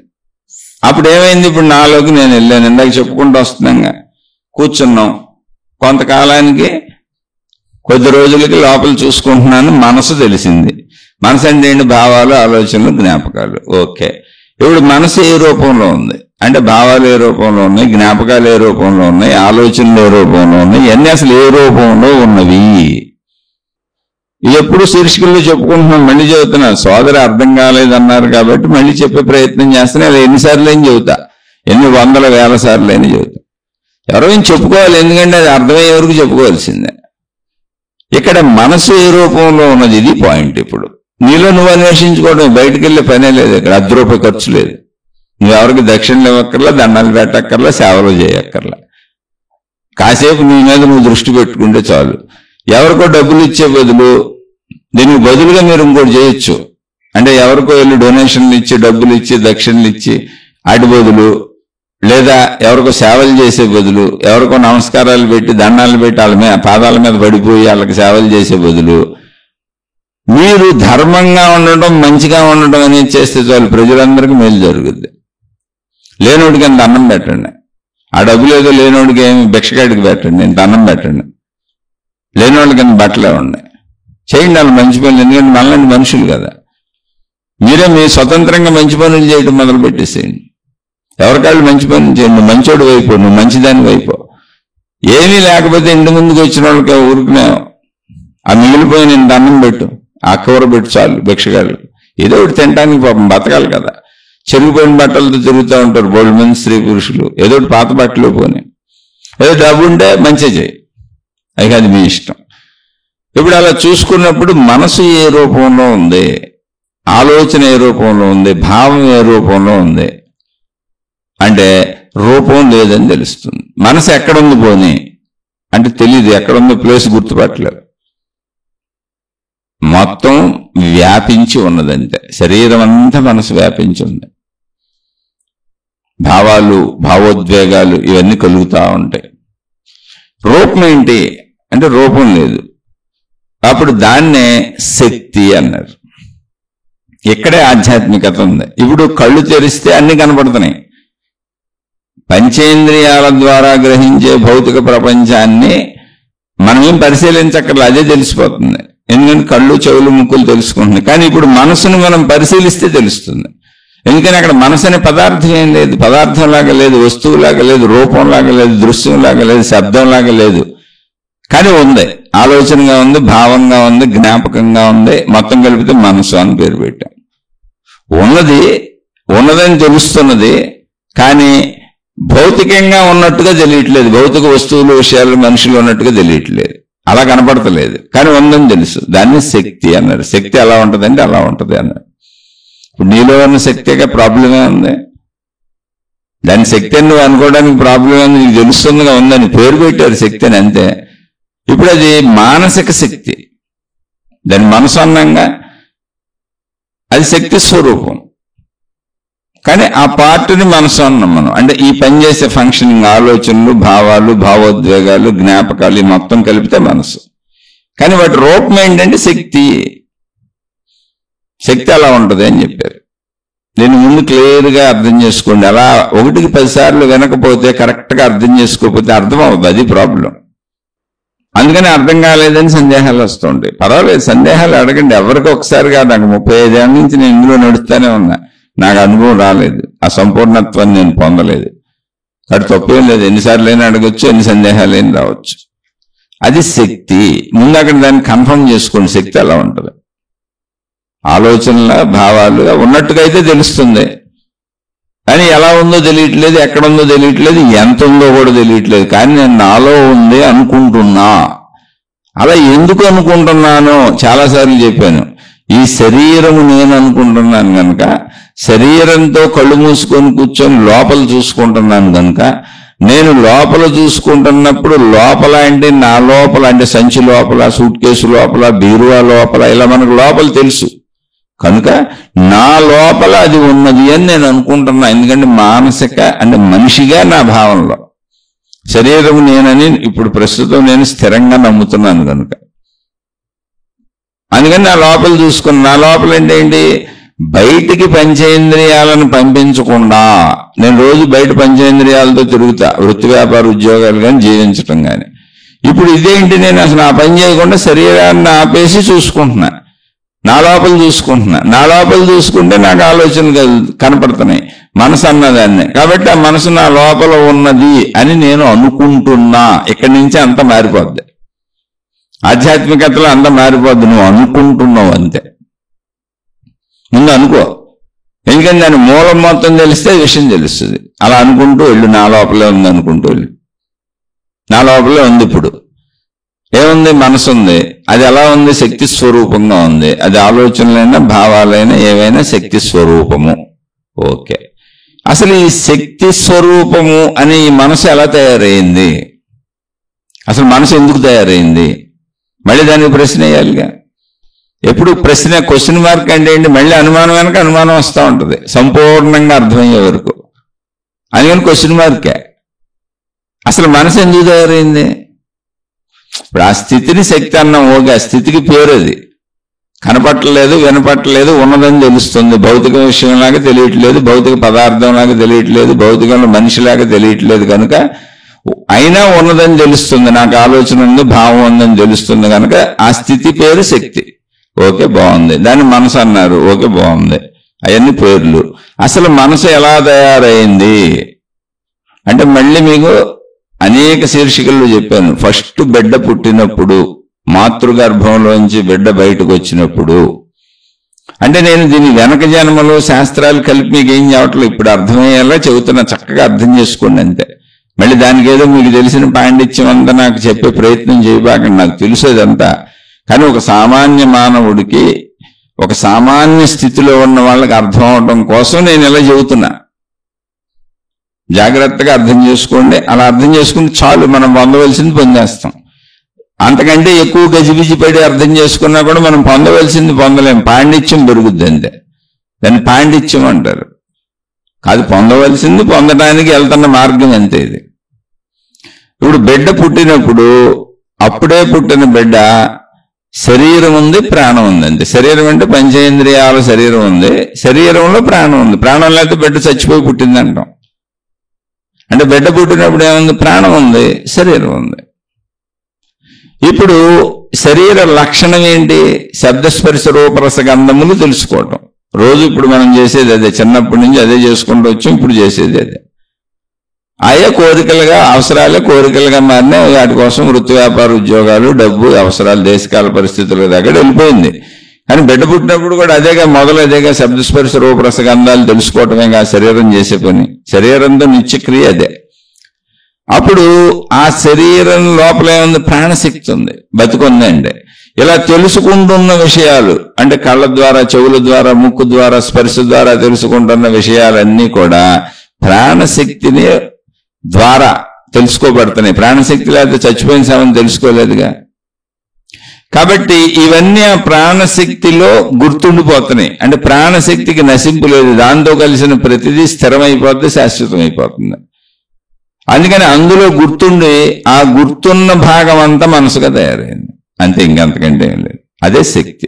అంటే ఆల్రెడీ ముందున్నది ఏంటి? ప్రాణశక్తి అని అన్నాం. కాదు, శక్తి అది. నేను ప్రాణిని అనుకుంటున్నాం కాబట్టి ప్రాణశక్తి అనే పదం వచ్చింది అంతే. అంతకంటే ఏం లేదు. శక్తి, శక్తి ఉంది, శరీరం ఉంది. శక్తి శరీరం ఉంటే మనిషి బతుకున్నాడు అంటున్నాం. బతుకున్నప్పుడు ఆ మనిషిని ప్రాణశక్తి అన్నదాన్ని అంతే. అది కూడా పేరే. ఆ శక్తిలో ప్రింట్ అయినాయి ఈ శరీరం అనుభవించేవన్నీ, గ్రహించేవన్నీ. ఆ ప్రింట్ అయిన భాగం మనసు. అది మనసు ఎలా ఏర్పడిందంటే రోజు మనం ఇప్పుడు కూడా మనసు తయారు చేసుకుంటున్నాం. మనం చూసేవి, వినేవి, తాగేవి, తినేవి, చేసినవే చేస్తున్నా సరే మళ్ళీ కొత్త మనసు తయారవుతానే ఉంది. అలా మనిషి చచ్చిపోయే వరకు మనసు తయారవుతానే ఉంటది. మనిషి పుట్టిన దగ్గర నుంచి మనిషి చనిపోయే వరకు మనసు తయారవుతూనే ఉంటుంది. తయారైన మనసు మళ్ళీ మనిషిని కదుపుతూనే ఉంటుంది. అవే భావాలు, ఆలోచనలు, భావోద్వేగాలు. ఇది మనసు పుట్టుక. కానీ మనసు పుట్టుకకు ఆధారం ఏంటి? శక్తి, ప్రాణశక్తి. అంటే ఇప్పుడు శరీరం కదలాలంటే మనసు ఉండాలి. మనసు ఉండాలంటే ఏముండాలి? ప్రాణశక్తి ఉండాలి. ఇప్పుడు మనసు ఎక్కడుంది? ప్రాణశక్తిలో ఉంది. మనసు ఎక్కడ ఉందంటే ప్రాణశక్తిలో ఉంది. ఇప్పుడు ఈ ప్రాణశక్తి మనసు ఎక్కడ ఉన్నాయంటే నాలో ఉన్నాయి అని నేను అనుకుంటున్నా. ఎందుకని? నేను శరీరం అని నన్ను భావించుకొని పరిమిత భావనలో ఉన్నాను కనుక. బట్టలు ఎక్కడున్నాయి? బీరువాలో ఉన్నాయి. ఏదో ఊరు వెళ్ళాం, బట్టలు ఎక్కడున్నాయి? సూట్ కేసులో ఉన్నాయి. బట్టలు ఎక్కడున్నాయి? బ్యాగ్లో ఉన్నాయి. అలా లో అనేది మనకు అలవాటు, మనం చేసే పనులు, వస్తువులు, విషయాలు. అలాగే నా శరీరములో ప్రాణశక్తి ఉంది. నా శరీరములో ఉన్న ప్రాణశక్తిలో మనసు ఉంది. అంటే నా మనసు నా లోపల ఉంది, నా ప్రాణశక్తి నా లోపల ఉంది. ఎందుకని? శరీరము నేననే పరిమిత భావనతో నేను మొదలయ్యాను కనుక. ప్రస్తుతం నా నిజం అదే. ఇలా అన్వేషించుకుంటూ వెళ్ళినప్పుడు ఇలా కూర్చున్నాం కదా, ఇప్పుడు మనసు తెలిసింది కదా. మనసు ఎక్కడ తయారైందని తెలిసింది? ప్రాణశక్తిలో. అది కూడా తెలిసిందిగా. అది తెలిసిందా లేదా నిదానంగా ముందు కన్ఫర్మ్ చేసుకోండి. అవునా కదా నిర్ధారించుకోండి. ఎందుకని? మీ లోపల దగ్గర ఇప్పుడు ఎందుకు అంత తొందర, పరుగే ఉంది? ఒకవేళ పనులు ఉన్నాయనుకోండి, ఆపేసి ఇప్పుడు జనబాకుండా నిదానంగా మళ్ళీ ఖాళీగానండి, స్లోగానండి. అది మీకు అన్వయించుకుంటూ వినండి, మీ లోపల మీరు గమనించుకుంటూ వినండి, పరిశీలించుకుంటూ వినండి, దాన్ని నిర్ధారించుకొని ముందుకెళ్ళండి. ఏముంది? అది ఇప్పుడు రికార్డ్ అయింది, ఎన్నిసార్లు అయినా వినొచ్చు, ఎప్పుడు కావాలంటే అప్పుడు వినొచ్చు. దానికి టైంతో సంబంధం లేదు, ఎన్నిసార్లు అయినా వినొచ్చు. మీ అవకాశాన్ని బట్టి వినండి అంతే. అందుకే శ్రద్ధగా మీకు మీరు నిర్ధారించుకోండి. మనసు అంటే ఇది, ఆలోచనలు అంటే ఇవి, భావాలంటే ఇవి, శక్తి అంటే ఇది. మనసు ప్రాణశక్తిలో ప్రింట్ అయింది కాబట్టి మనసు యొక్క స్వరూపం ఏంటి? శక్తే. ప్రింట్ అయింది ప్రాణశక్తిలో. అంటే శక్తిలో కనుక, ప్రాణశక్తి అనేది పదం కాదు, శక్తే. నేను ప్రాణిని అనుకుంటున్నాను కనుక ప్రాణశక్తి అన్నా. మళ్ళీ ఆ పదం కూడా మనం పెట్టుకుంది. ఆ ప్రాణశక్తిలో ప్రింట్ అవటం వల్ల దాంట్లో ప్రింట్ అయిన అన్ని శక్తి స్వరూపంగానే ఉన్నాయి. ప్రింట్ అవటం అనేది మీకు అర్థం అవటం కోసం ఉపయోగించిన పదం నేనంతే. అంతే. ప్రాణశక్తితో కలిసినవన్నీ శక్తిగానే ఉండిపోయినాయి. అదే మనకు మెమరీ. ఎందుకని? శక్తికి నశింపు లేదు, శక్తికి చావు లేదు, శక్తికి ఎటువంటి నశింపు లేదు. అందుకని అందులోకి వెళ్ళినాయని దాంట్లో గుర్తుండిపోయినాయి. అది మనసు. గుర్తున్నదంతా మనసు. ఆ మనసు యొక్క స్వరూపం శక్తి. గుర్తున్న విషయాలు భావాలుగా కదలటం అన్నప్పుడు కదులుతుందంతా శక్తి స్వరూపం. శక్తిలో మనసు ఉంది. మొత్తం ప్రాణశక్తిలో మనసు ప్రింట్ అయిందా? శక్తిలో మనసు ఉందని ఎందుకు చెబుతున్నానంటే, మనం గ్రహించిన విషయం ఒక్కొక్కటి లోపల పడుతుంది కదా, కంటి ద్వారా, చెవి ద్వారా, ముక్కు ద్వారా. అలా మొత్తం మనం గ్రహించిన విషయాలన్నీ మొత్తం ప్రాణశక్తి అంతా ప్రింట్ అయిపోయిందా? కాదు, అలా ప్రింట్ అవ్వాల. ఒకవేళ అలా ప్రింట్ అయిపోయి ఉంటే అప్పుడు ఏమవ్వాలి మనకి? ఇప్పుడు మొత్తం నా ప్రాణశక్తి అంతా విషయాలు ప్రింట్ అయిపోయి ఉన్నాయనుకో, కొత్త విషయాలని లోపలికి వేయటానికి ఇప్పుడు నాకు ఇరుకు అవ్వాలి, బరువు అవ్వాలి. నేను వేయలేను, ఇంకా మొయ్యలేను, నా వల్ల కాదు అనే పరిస్థితి వస్తుంది. ఇప్పుడు బీరువా నిండా బట్టలు పెట్టేశాం, కొత్త పట్టవే. అందులో సూట్ కేసు నిండా బట్టలు సర్దేశాం, కొత్త పట్టవు. ఇప్పుడు అందులో బ్యాగ్ నిండా బట్టలు పెట్టేశాం, కొత్త పట్టవే. ఇంకా ప్లేస్ లేదు అక్కడ. కానీ మనసుకి అలాంటిది ఏమన్నా అనిపిస్తుందా? ఒకసారి చూడండి. మనసులో ప్లేస్ లేదని కానీ, ఇరుగ్గా ఉందని కానీ, ఇంకా పట్టదని కానీ, బరువుగా ఉందని కానీ అనిపిస్తుందా? ఎవరికి ఎక్కడ అనిపించదు. అసలు మనసు ఎంత తేలికగా ఉంటది అంటే, మనసు ఉందన్న భావం ఊరికినే ఇలా ప్రయత్నించుకొని తెలుసుకోవటం తప్ప అసలు ఆలోచన గాని, శక్తి గాని, మనసు గాని, భావాలు గాని, భావోద్వేగాలకు గాని బరువే లేదు. అసలు దాని ఉనికే తెలియదుగా మనకి, అది శక్తి స్వరూపంగా. కానీ ఎన్ని వేసినా అందులో పడుతున్నాయి, ఇరుకు లేదు, బరువు లేదు. అంటే ఇప్పుడు ఆ మానసిక శక్తి యొక్క శక్తి ఎంత? ఇది మీరు అర్థం చేసుకోవాల్సిన విషయం ఇది. అంటే అది ఎంత విస్తారంగా ఉంది, ఎంత విస్తారంగా ఉంటే ఇన్ని విషయాలు అందులో పడుతున్నాయి. రైళ్లు, బస్సులు, విమానాలు, నేను చూసిన మనుషులు, చెట్లు, పొట్లు, ప్రదేశాలు, గొట్లు, నదులు అన్ని ఎంత, ఆ మనసు అనేది ఎంత శక్తివంతమైనది, ఎంత విశాలమైనది అయితే ఎన్ని విషయాలు అందులో పడినా నాకు ఇరుకవటంలా, ఎన్ని విషయాలు అందులో వేస్తున్నా నాకు బరువు అనిపించట్లా. ఇంకా పైగా ఇంకా కావాలి వేయాలని మనసు పరుగులు చేస్తూ ఉంటుంది, కోరికలు తీర్చుకుందామని, ఆశలని, ఈ ఆశలని అనంతంగా. అన్నప్పుడు మనసు స్వరూపాన్ని గమనించండి. ఇప్పుడు నాలో ఉందా అంటే, నాలో ఉంటే నేను ఎంత ఉన్నాను? 6-2గా నేనున్న కింద 6'2" ఎవరైనా కింద 2 అడుగులు వెడల్పు 6 అడుగులు పైకి ఊరిని ఉదాహరణకు చెప్పాను. మనసు ఎంత ఉండాలి ఇన్ని పడుతున్నాయంటే? దాని స్వరూప స్వభావాలు ఏంటి? రైళ్లు, విమానాలు, బస్సులు, ప్రదేశాలు అన్ని పడుతున్నాయిగా. కానీ బరువు లేదు, ఇరుకు లేదు. ఇప్పుడు నేను ఎంత బరువు ఎత్తగలను? శరీరానికి పరిమితి ఉంది. ఎంత బరువు ఎత్తగలను, ఎంత బరువు మోయగలను, ఎంత దూరం నడవగలను, ఎంతసేపు నడవగలను, అన్ని పరిమితి ఉన్నాయి నాకు. కానీ మనసుకు పరిమితి లేదు చూడండి, అపరిమితిగా ఉంది, అనంతంగా ఉంది. అలా అని మళ్ళీ మొత్తం ప్రాణశక్తిలో మనసు ప్రింట్ అయిందా అంటే ప్రాణశక్తిలో 0.1% ప్రింట్ అయింది అంతే. అంటే 99 మళ్ళీ 9 తీసుకుంటే అదంతా ఏం ప్రింట్ అవ్వాలి, శక్తి అలాగే ఉంది. జస్ట్ 0.1% కూడా ప్రింట్ అయిందో లేదో తెలియదు. అంత తక్కువ, ఒక ధూళి కణం అంత మనసు ప్రింట్ అయింది అంతే. అది మనదే. కానీ మనకు అదే ఆనందంగా ఉంది. అంతకంటే ప్రాణశక్తి ఇంకా 100 రెట్లు 1,00,00,000 రెట్లు ఎక్కువ ఉంది మనసు కంటే. ప్రాణశక్తి విస్తారంగానే ఉంది. అందుకనే ఎన్నేసినా ప్రాణశక్తిలో ఎంత మనసు తయారైనా ప్రాణశక్తికి అసలు చలనమే లేదు. అలాగే మనసుగా ఎన్ని మారుతున్నా మనసుకు వచ్చిన ఇబ్బంది లేదు. ప్రాణశక్తిలో ఇంకా ఖాళీ అలా ఎన్నైనా వేసుకోవచ్చు, నువ్వు ఎంత మనసు అయినా తయారు చేసుకోవచ్చు. నువ్వు ప్రాణశక్తిలో ఎన్నైనా పడేయచ్చు తీసుకెళ్ళి. దాని యొక్క విస్తృతి అది. దీన్ని కనుగొనేటప్పుడు మహాత్ములు ఎలా కనుగొన్నారు అంటే మళ్ళీ మన లోపలికి వెళ్ళటమే. ఇందాక లోపలికి వెళ్ళాంగా, లోపలికి వెళ్తే మనసు ఉందని తెలిసింది, అది శక్తి స్వరూపం అని తెలిసింది, అవే ఆలోచనలు, భావాలు, జ్ఞాపకాలు అని తెలిసిందిగా. ఇప్పుడు దీన్ని జాగ్రత్తగా స్లోగా అక్కడ కూర్చొని, అంటే ఇప్పుడు ఇక్కడి నుంచి ఊహించుకోవటమే తప్ప అనుభవం రాదు తొందరగా, ఎందుకంటే మనసు నిలబడటం కష్టంగా. కానీ ఊహలో తెలుసుకోవచ్చు, జ్ఞానం ఉందిగా మనకి, జ్ఞానంతో తెలుసుకోవచ్చు. ఎప్పుడు కొంత ఊహిద్దాం, ఏంటి శరీరాన్ని ఆపాం కదా, ఆపి లోపల చూసుకుంటే మనసు తెలిసింది కదా. ఇప్పుడు శరీరాన్ని కాసేపు పక్కన పెట్టేద్దాం, శరీర భావాలని, అలాగే మనోభావాలను కూడా పక్కన పెట్టేద్దాం.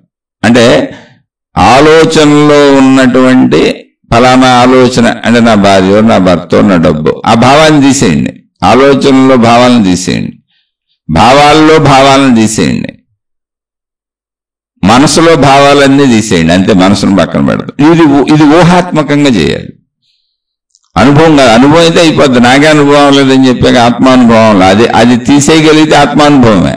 కానీ ఇప్పుడు దాన్ని ప్రయత్నంగా గురించి చూద్దాం మహాత్ములు చెప్పిన విధానంలో.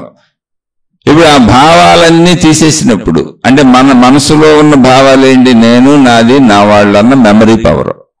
అందులో భావాలన్నీ తీసేసాం, దృశ్యాలన్నీ తీసేసాం, శబ్దాలన్నీ తీసేసాం, అర్థాలన్నీ తీసేసాం, రుచులన్నీ అన్నీ తీసాం, మనసును ఖాళీ చేసాం. ఒక్కసారి ఆ స్థితిలో కూర్చోండి. ఇప్పుడు ఏముంది అక్కడ? ఏముంది? ఒకసారి నిశ్శబ్దంగా నిశ్చలంగా మీకు మీరే కాసేపు కూర్చొని మీరు ప్రశ్నించుకోండి, ఆ స్థితిని అనుభవించండి. భావాలు తీసేసినట్టుగా భావించుకొని ఆ స్థితిలోకి వెళ్ళి కూర్చొని ప్రయత్నం చేయండి. ఎందుకంటే మీ ఇంట్లో మీరు ఉన్నారు, మీరేం దీనికి తడబడిపోక్కర్లేదు. ఇప్పుడు కాదు రేపు చేయండి, మీకు ఎప్పుడు కుదిరితే అప్పుడు చేయండి, ఎప్పుడు ఖాళీ ఉంటే అప్పుడు చేయండి, బొరబాటు చేసుకోబాకండి. దీని గురించి ఎవరిని అడగబాకండి, రకరకాలు చెబుతారు. ఎందుకు నేను చెప్పింది మీకు అర్థమవుతానే ఉందిగా. అలా కూర్చొని అలా చూసుకోండి. అలా చూసుకొని మనసులో భావాలన్నీ ఖాళీ చేయటమే మనసును ఖాళీ చేయటం. ఎందుకని మనసు ఎక్కడ ప్రింట్ అయింది? ప్రింట్ అనేది నేను పదం వాడాను అంతే. మనసు ఎక్కడ ప్రింట్ అయింది? ప్రాణశక్తిలో. కాబట్టి ఇప్పుడు మనసులో ఉన్న భావాలన్నీ తీసేస్తే ఏముంది? అక్కడ శక్తి ఉంది. భావాలు లేని శక్తి ఉంది, దృశ్యాలు లేని శక్తి ఉంది, శబ్దాలు లేని శక్తి ఉంది, వాసనలు లేని శక్తి ఉంది, ఎటువంటి గుర్తులు జ్ఞాపకాలు లేని స్థిరమైన నిశ్చలమైన శక్తి ఉంది. అలాంటి ఒక నిశ్చల శక్తిలో, శక్తి అంటే ఊహించుకోవద్దు, కాంతులు, తరంగాలు, వెలుగులు, ఎగిసిపట్టాలు ఏం ఉండవు అక్కడ. దానికి కూడా మహాత్ములు చెప్పారు, నాయన శక్తి అన్నప్పుడు ఎలా ఉంటుందంటే ఆకాశము వలే అన్నారు. అంత నువ్వేం ఊహించుకున్నా దానికి రూపం వచ్చింది అక్కడ. మీరు వెలుగులు ఊహించుకున్నారు, అప్పుడు దృశ్యం వచ్చింది, రూపం వచ్చింది. అంటే ఉన్నట్టే మెమరీ పనిచేస్తుంది. మీరు ఏం ఊహించుకున్నా అక్కడ ఏదో ఉన్నట్టు అయింది, అప్పుడు మనసే అది. మీకు ఏ దృశ్యం కనపడినా, ఏ శబ్దం కనపడినా, ఏ వాసన తగిలినా, ఏ రుచి తగిలినా, ఏది శబ్దస్పర్శ రూపరసగంధాలు ఏమనిపించినా అది మనసే. మనసును ఖాళీ చేయటం ఏంటంటే శబ్దస్పర్శ రూపరసగంధాలన్నీ తీసేయటం, ఆ మెమరీ అంతా తీసేయటం, ఆ జ్ఞాపకాలన్నీ తీసేయటం. అందులో ఉన్న భావాలన్నీ తీసేస్తే ఏమైంది? శక్తి ఉంది. ఎందుకని ప్రాణశక్తిలోనే మనసు ప్రింట్ అవుతుంది కనుక, మనసు తయారవుతుంది కనుక. ఇప్పుడు ప్రాణశక్తి ఉంది అక్కడ. ఇప్పుడు ఎవరున్నారు? ప్రాణశక్తి ఉంది అక్కడ. బిడ్డ పుట్టినప్పుడు శరీరం ఉంది, ప్రాణశక్తి ఉంది. ఎదుగుదలలో శరీరము మనసు ప్రాణశక్తి ఉన్నాయి. ఇప్పుడు శరీరమును పక్కన పెట్టాం, మనసును పక్కన పెట్టాం, ప్రాణశక్తి ఉంది, శక్తిగా ఉంది. భావాలు తీస్తాం, శరీరాన్ని తీస్తాం, ఊహలో, ఆలోచనలో. అలా తీయటం స్టార్టింగ్ లో కష్టంగా ఉండదు, కొంచెం ట్రై చేయండి. ఏముంటుంది? నిశ్శబ్దం ఉంటుంది. ఏ భావం లేని చోట ఏముంటుంది అండి? అభావ స్థితి అంటే ఏంటి? నిశ్శబ్దంగా ఉంటుంది, నిర్మలంగా ఉంటుంది, ప్రశాంతంగా ఉంటుంది, మౌనంగా ఉంటుంది. అభావ స్థితి. ఒకవేళ ఇది మీకు అర్థం కాలేదనుకోండి, ఇందులో అద్భుతం ఏం లేదు. రోజు నిద్రాస్థితిలో మనం అక్కడికే వెళ్తున్నాం. ఒకసారి నిద్రాస్థితిని గమనించుకోండి. పోనీ మీరు నిద్రపోయినప్పుడు మీకు ఎలా ఉంటుందో గమనించుకోండి. నిద్రపోయేది మీరేగా, అది ఎందుకు తెలీదు? నిద్రాస్థితి ఎలా ఉంది? నేను కూడా నాకు తెలియట్లేదు. నేను ఈ శరీరం అన్న భావన లేదు, నేనన్న భావన కూడా లేదు. అంటే శరీర మనస్సులు సంపూర్ణంగా పక్కకు తొలగించగలిగితే నిద్రాస్థితి లాంటి స్థితి మెలకువలో వస్తుంది.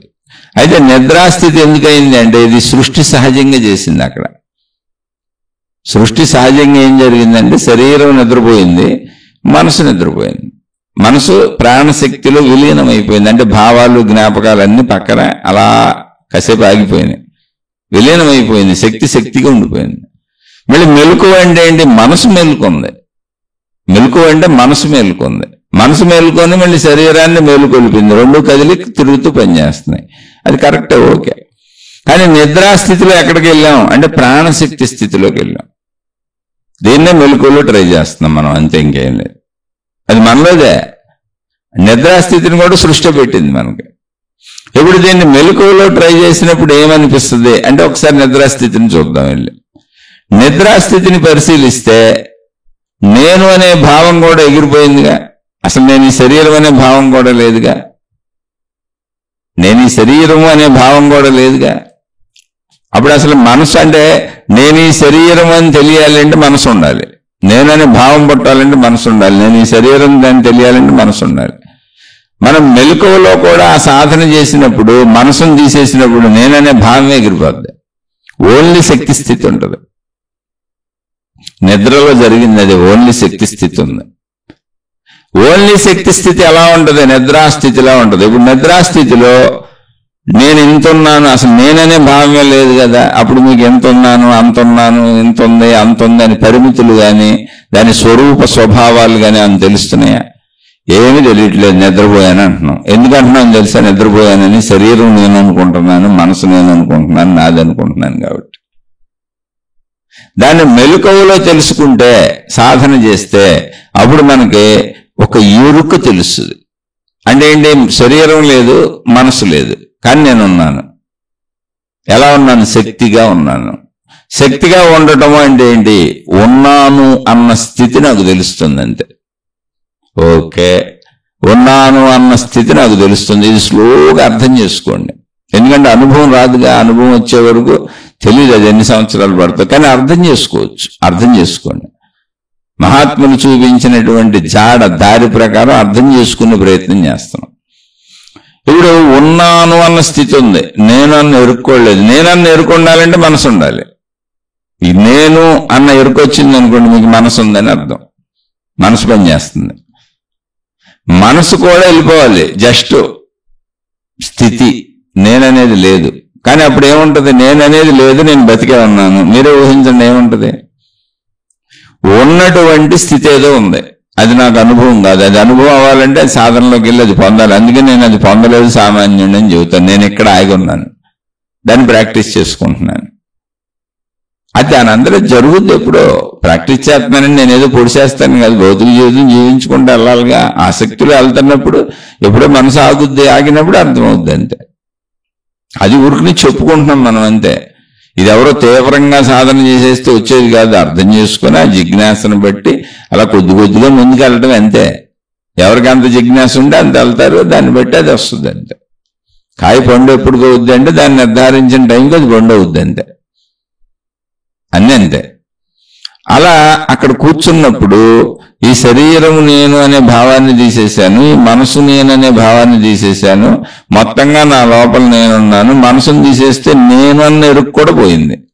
అంటే నేను ఈ శరీరం అనే భావం కూడా పోయింది. ఇప్పుడు ఏముంది అక్కడ? భావం ఉంది, నేనున్నాను, ఒకటేదో ఉంది అక్కడ. కానీ అది ఫలానా అని చెప్పడానికి లేదు. ఫలానా అని చెప్పాలంటే మనసు వస్తుంది.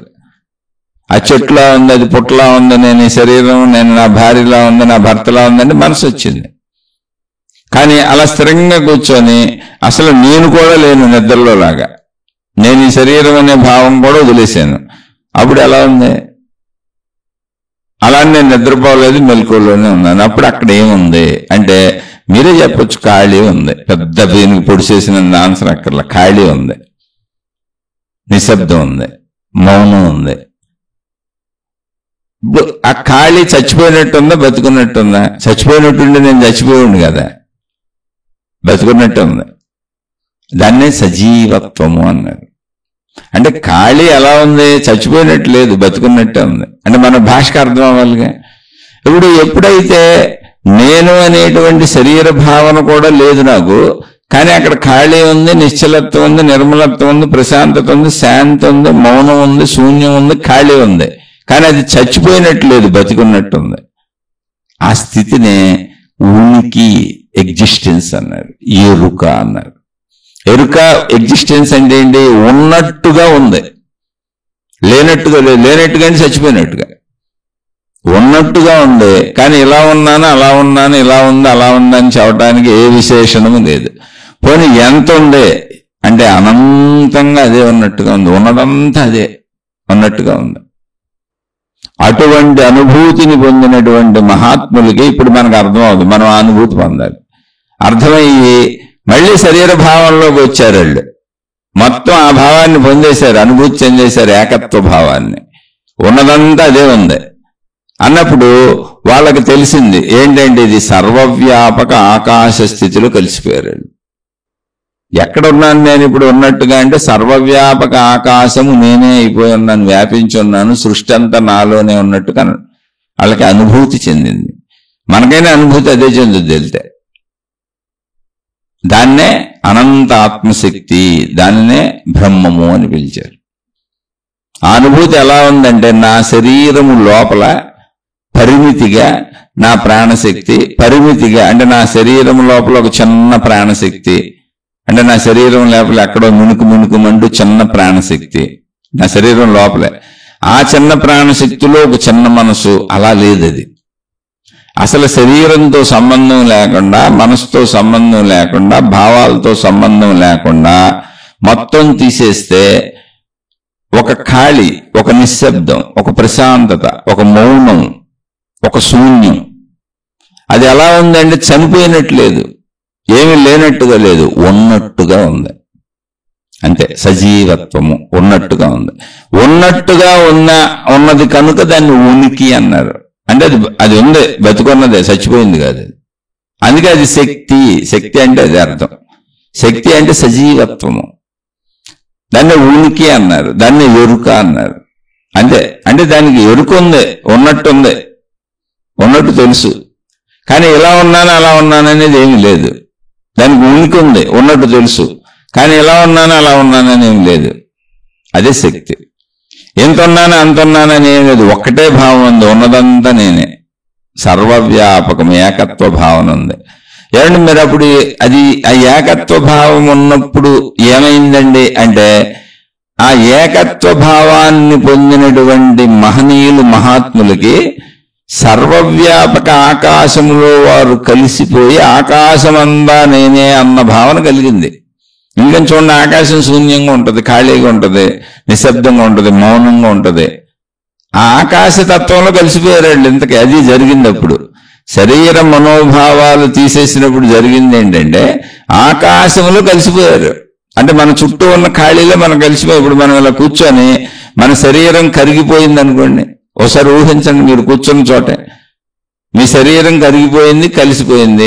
మీ మనసు భావాలు కరిగిపోయినాయి, కలిసిపోయినాయి. ఇప్పుడు ఎందులో కరిగిపోయినాయి, ఎందులో కలిసిపోయినాయి? ఆకాశమే మిగిలిపోయింది అక్కడ. మీ శరీరం లేకపోతే, మీ మనసు లేకపోతే మిగిలిపోయి ఉన్నది ఏంటి? అక్కడ ఆకాశమే. ఇప్పుడు మన చుట్టూ చూసుకున్నదే ఆకాశమే. అప్పుడు వాళ్ళకి ఆ భావన కలిగింది, సర్వవ్యాపక ఆకాశమే అనంత ఆత్మశక్తి, అది నేనే అని. ఎప్పుడు అది నేనే అన్నది మెలకువ వచ్చినాక, శరీర మెలకువతో, అంటే శరీర భావంలో. మెలకువ అంటే నిద్రపోయారని కాదు, శరీర భావంలోకి రానంతసేపు సర్వవ్యాపక ఆకాశపు యొక్క ఏకత్వానుభూతి కలుగుతుంది. నేను ఆకాశం అనేది పేరు, నేను ఆకాశం అని వాళ్ళకేం అనిపించట్లా, ఆకాశ భావన కలుగుతుంది. ఆకాశం ఎలా ఉందో అలాంటి భావన, అది అనంతంగా ఉంది. మెలకు వచ్చినాక ఈ ఆకాశ భావనలో ఈ సృష్టి అంతా ఉంది, నాలోనే సృష్టి అంతా ఉంది అని అనిపించింది. రెండు తెలుస్తున్నాయి. ఇప్పుడు మనకు ఒకటి తెలుస్తుంది, నేను ఈ శరీరం అని. మనం మామూలు మనుషులు కనుక ఇటు నుంచి ప్రయాణిస్తున్నాం. అటు నుంచి వచ్చినప్పుడు వాళ్ళకి ఇప్పుడు ఏం తెలిసిందంటే, నా శరీరములో, అంటే నా శరీరములో కాదు, నా ఆకాశతత్వములో, అంటే నేను ఇప్పుడు ఆకాశతత్వం అయిపోయాను. శరీరం మనసు తీసేస్తే అనుభవం అయిన వాళ్ళకే, ఆత్మశక్తి అనుభవం పొందిన వాళ్ళకి, తమలోకి తాము వెళ్ళి పొందిన వాళ్ళకి ఏమైందంటే, శరీరం ఎగిరిపోయింది, మనసు ఎగిరిపోతే తన చుట్టూ ఏ ఖాళీ అనేటువంటి ఆకాశం ఉందో ఆ ఆకాశంలో తను కలిసిపోయినప్పుడు ఆకాశం నేనైపోయినట్టుంది. ఆకాశము నేనైపోయినప్పుడు మొత్తం జరగబడిపోయింది. ఏమని? ఇప్పుడు సృష్టి అంతా ఆకాశంలో ఉంది. జాగ్రత్తగా ఇక్కడ అర్థం చేసుకోవాలి. సృష్టి అంతా ఎక్కడుంది? ఇప్పుడు నేను ఆకాశం అయిపోయాను, నాకు ఆ భావన కలిగిపోయింది, నాకు అనుభూతి చెందిపోయాను. అదే అనంత ఆత్మశక్తి. ఇప్పుడు ఆకాశం నేను అయిపోయాను, ఎందుకంటే నా రూపం పోయింది, నా శరీరం భావన పోయింది, మనోభావన పోయింది. నిశ్చలం నిర్మలంగా ఆకాశతత్వంలో లీనమైపోయి సర్వవ్యాపకంగా ఉన్న ఆకాశమే సజీవత్వం అన్న ఎరుక నాకు కలిగింది, అనుభవం నాకు అయింది, దర్శనం అయింది. ఎన్ని పేర్లని పెట్టుకోండి. ఇప్పుడు సృష్టి ఎక్కడుంది? ఆకాశంలో ఉంది. అందుకని మళ్ళీ నాకు దేహ దృష్టి రాగానే ఆ పాత అనుభవం నాకు తెలుసుగా, నాకు అనుభవం ఉందిగా, నేను ఆకాశాన్ని నేను అనుభవం పొందేశానుగా. అలా నాకు శరీరం ఉందని మొదటి నుంచి తెలుసు. అప్పుడు సృష్టి మొత్తం ఆకాశంలో ఉంది అంటే నాలో ఉందని అర్థమైంది. అంటే ఇప్పుడు నా శరీరం కూడా సృష్టిలో ఉంది, కానీ అది ఎక్కడుంది? ఆకాశంలోనే ఉంది. ఇప్పుడు నేనెవరు? ఆకాశాన్ని. సృష్టి అంతా నాలో ఉంది, అలా నా శరీరం కూడా నాకు ఉంది. ఇప్పుడు సృష్టికి నా శరీరానికి నాకు భిన్నత ఏం లేదు. నా శరీరం ఎలాంటిదో అందరు మానవుల శరీరాలు నాలోనే ఉన్నాయి, అన్ని చెట్లు నాలోనే ఉన్నాయి, అన్ని జంతువులు నాలోనే ఉన్నాయి, మొత్తం గ్రహాలు, గోళాలు, నక్షత్రాలు అన్ని నాలోనే ఉన్నాయి, మొత్తం అంతా నాలోనే ఉన్నది అన్నటువంటి భావన కలిగింది. దానినే భగవద్గీతలో శ్రీకృష్ణ భగవానుడు ఎక్స్ప్లెయిన్ చేసి చెప్పారు. కావాలంటే భగవద్గీత చదువుకోండి, ఎంతో మంది మహాత్ములు చెప్పారు వాటిని క్లారిటీగా. ఈ సృష్టి అంతా నాలోనే జరుగుతుంది, నాలోనే ఉద్భవిస్తుంది, నాలోనే లయిస్తుంది అని భగవద్గీత మొత్తం కృష్ణ భగవానుడు బోధించింది. అది ఎందుకని? నేను ఆకాశతత్వానికి వెళ్ళిపోయాను. నామరూపాదులు తీసేస్తే, మనసును తీసేస్తే, భావాలు తీసేస్తే మిగిలేది ఆకాశం. ఎవరిలోనైనా దాన్ని నువ్వు శూన్యము ఖాళీ అనుకుంటున్నావు. ఆకాశ స్థితి నుంచి మళ్ళీ నువ్వు శరీర స్థితికి వస్తే అక్కడి నుంచి రావాలి. ఎందుకని? అనుభవం పొందినాక ఇప్పుడు మనకు కష్టం అది, కానీ అర్థం చేసుకోవచ్చు. అక్కడి నుంచి వస్తే ఇప్పుడు సృష్టి అంతా ఎక్కడుంది? ఆకాశములో ఉంది. నేనెక్కడున్నాను? సృష్టిలో ఉన్నాను. అంటే నేనే ఆకాశాన్ని, నాలో మొత్తం సృష్టి ఉంది, ఆ సృష్టిలో నేను కూడా ఉన్నాను. అంటే ఒక శరీరం ఇంతకు ముందు నుంచి నాకు ఉందని తెలుసుగా. కాబట్టి ఇప్పుడు ఈ శరీరంతో నేను వ్యవహరిస్తూ తిరుగుతూ ఉండుండొచ్చు, ఈ శరీరం శిథిలం అవ్వలేదు కనుక. కానీ అన్ని శరీరాలు నా శరీరం లాగానే అనిపిస్తాయి నాకు. ఎందుకని? ఆకాశతత్వంగా ఆకాశంలోనే ఉన్నదిగా సృష్టి మొత్తం. ఇంకా కొంచెం లోతుకెళ్తే, అసలు అది గ్రహించుకుంటూ లోతుకెళ్తే మొత్తం ఆకాశతత్వంతోనే సృష్టి తయారైంది. అయితే ఇక్కడ సోదరు అడిగిన ప్రశ్న వరకు అదేంటని ఇదే చెబుతున్నాను నేను. ఇప్పుడు ఆకాశం నేనైపోయినప్పుడు సృష్టి అంతా ఎక్కడుంది? ఆకాశంలో ఉంది. నేను ఎక్కడున్నాను? అదే సృష్టిలో ఉన్నాను శరీరంతో. అంటే నేను ఆకాశము అని నాకు తెలుసు, సృష్టి అంతా నాలోనే ఉందని నాకు తెలుసు, ఆ సృష్టిలో నేను శరీరంతో ఉన్నానని నాకు తెలుసు. వీళ్ళందరూ నాలాంటి వాళ్ళే, ఇక్కడ ఉన్నవన్నీ నాలాంటివని నాకు తెలుసు. నేను ఆకాశాన్ని అని నాకు తెలుసు. నాలోనే మొత్తం ఉంది. ఇప్పుడు ఒకటిగానే ఉంది, ఈ ఉన్నదంతా ఒకటిగానే ఉంది. ఓకే. ఇప్పుడు ఈ సృష్టిలోనే నా శరీరం ఉంది. మరి నా శరీరంలో నా మనసు ఎక్కడుంది? ఇప్పుడు మనసు ప్రాణశక్తిలో ప్రింట్ అవుతుంది అన్నాం. ఇప్పుడు ప్రాణశక్తి అంటే ఏంటి? ఆకాశము. ఆకాశములో ప్రింట్ అవుతున్న మనసు ఏ స్థాయిలో ఉండుంటది? ఆకాశ స్థాయిలోనే ఉండుంటది. అందుకే దాన్ని సృష్టి మొత్తానికి సంబంధించిన మనసుని విశ్వమనస్సు అన్నారు.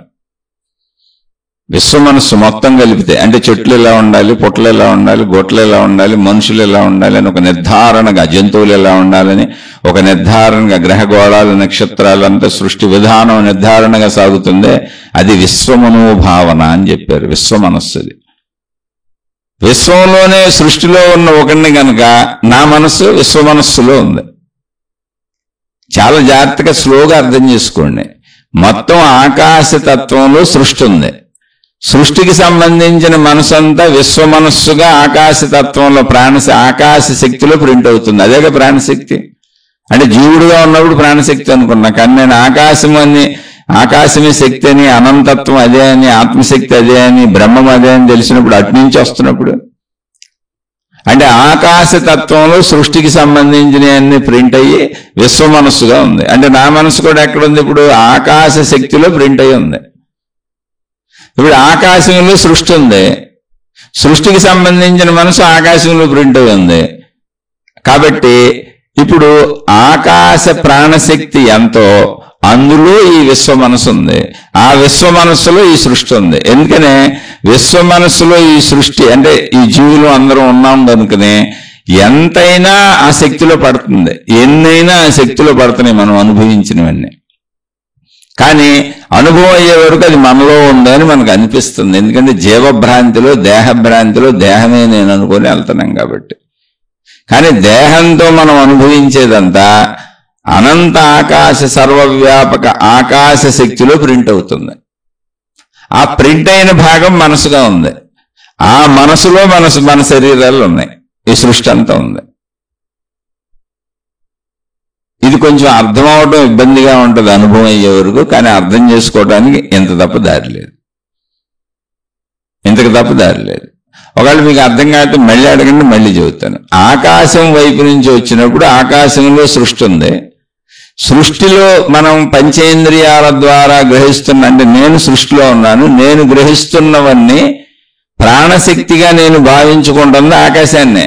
నా లోపలికి వెళ్ళి ప్రాణశక్తిని ఎత్తుక్కుంటే నేను ఆకాశంలో కలిసిపోయాను. ఇప్పుడు నేను గ్రహించినవన్నీ ఎక్కడ ప్రింట్ అయినాయి? ప్రాణశక్తిలో కదా. ప్రాణశక్తి ఆకాశం కదా. ఆకాశంలో సృష్టి ఉంది కదా. ఆ సృష్టిలో నేనున్నాను కదా. కాబట్టి నా మనసు ఎక్కడుంది? ఆకాశంలో ఉంది. అంటే ఆకాశము అనేటువంటి శక్తిలో నా మనసు ఉంది. నా మనసు అనే శక్తి ఉంది. నా మనసు అనే శక్తిలో నా శరీరం అనేది ఉంది. ఆ నా మనసు అనే శక్తి నా శరీరాన్ని కదుపుతుంటే నేను గ్రహించినవన్నీ మళ్ళీ వెళ్ళి ప్రాణశక్తిలో, ఆకాశ శక్తిలో ప్రింట్ అయి మనసు అవుతున్నాయి. అంటే సర్వవ్యాపకంగా అన్నిటికంటే విస్తృతంగా ఏకత్వ భావనలో ఉన్నది ఆకాశము. అందులో మనసుగా ఉన్న, పరిమితిగా ఉన్నది మనసు. ఆ మనసులో, ఆ మనసు చేత కదపబడి కదులుతున్నది శరీరము, సృష్టి. మొత్తం సృష్టిగా తీసుకుంటే విశ్వమనస్సు సృష్టిని కదుపుతుంది. అందుకని మొక్కలన్నీ ఒక పద్ధతిగా వెళ్తాయి, జంతువులన్నీ ఒక పద్ధతిగా ఉంటుంది, గ్రహగోళ నక్షత్రాలన్నీ ఒక పద్ధతిగా ఉంటాయి, మానవ జాతి అంతా ఒక పద్ధతిగా ఉంటుంది. అంటే ఇది విశ్వమనస్సు యొక్క నియంత్రణ. నా ఇండివిజువల్గా వచ్చినప్పుడు నా ఇండివిజువల్ మనసు విశ్వమనస్సులో ఉంది మళ్ళీ. అందుకే మానవ జాతి మొత్తం ఒక పద్ధతిలో ఉంటుంది. కాబట్టి ఆ ఆకాశము అనేటువంటి అనంత ఆత్మశక్తిలో, బ్రహ్మశక్తిలో, విశ్వశక్తిలో సృష్టిలో జీవులు అనుభవిస్తున్నటువంటి విషయాలన్నీ మనసుగా మళ్ళీ ఆకాశంలో ప్రింట్ అయ్యి మనసు అవుతుంది. అంటే మనసు, ఆకాశం ఇప్పుడు వేరువేరు కాదు. మనసులోంచి మన భావాలు తీసేస్తే ఆకాశం అది, ఆకాశంలో మన భావాలు కలిపితే మనసు అది. అంతే. ఆకాశం మనసు ఒకటే. మన భావాలు ఉంటే మనసు, మన భావాలు తీసేస్తే ఆకాశం. కాబట్టి సృష్టి ఆకాశంలో ఉంది, కాబట్టి సృష్టి మనసులో ఉంది. మనం మనసులో ఉన్నాం, మనసులో శరీరం ఉంది. రివర్స్ అయిపోద్ది ఆధ్యాత్మికత. ఇప్పటికి కూడా మీకు అర్థం కాకపోతే మళ్ళీ ఏం అర్థం కాలేదు స్పష్టంగా అడగండి. అయితే ఇది అర్థం అవడం కష్టం, ఎందుకంటే అనుభవం వెళ్ళేటప్పుడేమో శరీరం వైపు నుంచి వస్తున్నాం, దిగి వచ్చేటప్పుడేమో అనుభవం పొంది ఆత్మానుభవం పొంది వచ్చేటప్పుడేమో అనంత ఆత్మశక్తి వైపు నుంచి వస్తున్నాం, ఆకాశం వైపు నుంచి వస్తున్నాం. అందుకని శరీరంతో ఉన్న మనకి రివర్స్ లో ఆకాశం వైపు నుంచి వచ్చేది అర్థం అవటం కొంచెం కష్టం, కానీ ప్రయత్నిస్తే అర్థం చేసుకోవచ్చు. అది అనుభవం అయిన వాళ్ళకే ఇంక అది సహజం. అనుభవం అయ్యే వరకు ఇలా ప్రయత్నించుకొని అర్థం చేసుకొని వెళ్ళాల్సిందే. మీకు అర్థం కాకపోతే ఎన్ని వందల వేల సార్లు చెప్పడానికైనా నేను సిద్ధంగా ఉన్నా. ఇంకో రకంగా మళ్ళీ మళ్ళీ మళ్ళీ మళ్ళీ మార్చి చెబుతా రకరకాలుగా. అంటే నేను చెప్పగలిగితే చెబుతానని నేనేం ఛాలెంజింగ్గా చెప్పట్లా, చెప్పగలను లేదో నాకేం తెలుసు. చెప్పగలిగితే అది నా అనుభవంలో ఉంటే మళ్ళీ మీకు అర్థం కాకపోతే ప్రశ్నని కరెక్ట్గా మళ్ళీ మీకు ఎక్కడ అర్థం కాలేదో అడగని మళ్ళీ చెప్పే ప్రయత్నం చేస్తాను.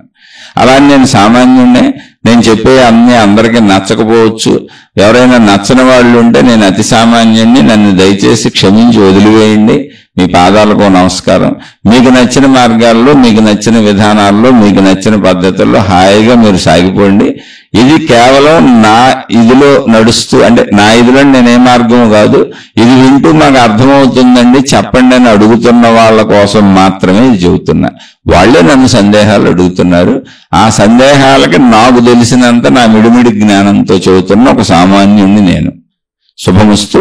మీకు మీ కుటుంబ సభ్యులకు మేలు చేకూరుగాక. మరొక కొత్త శీర్షికతో కలుసుకుందాం.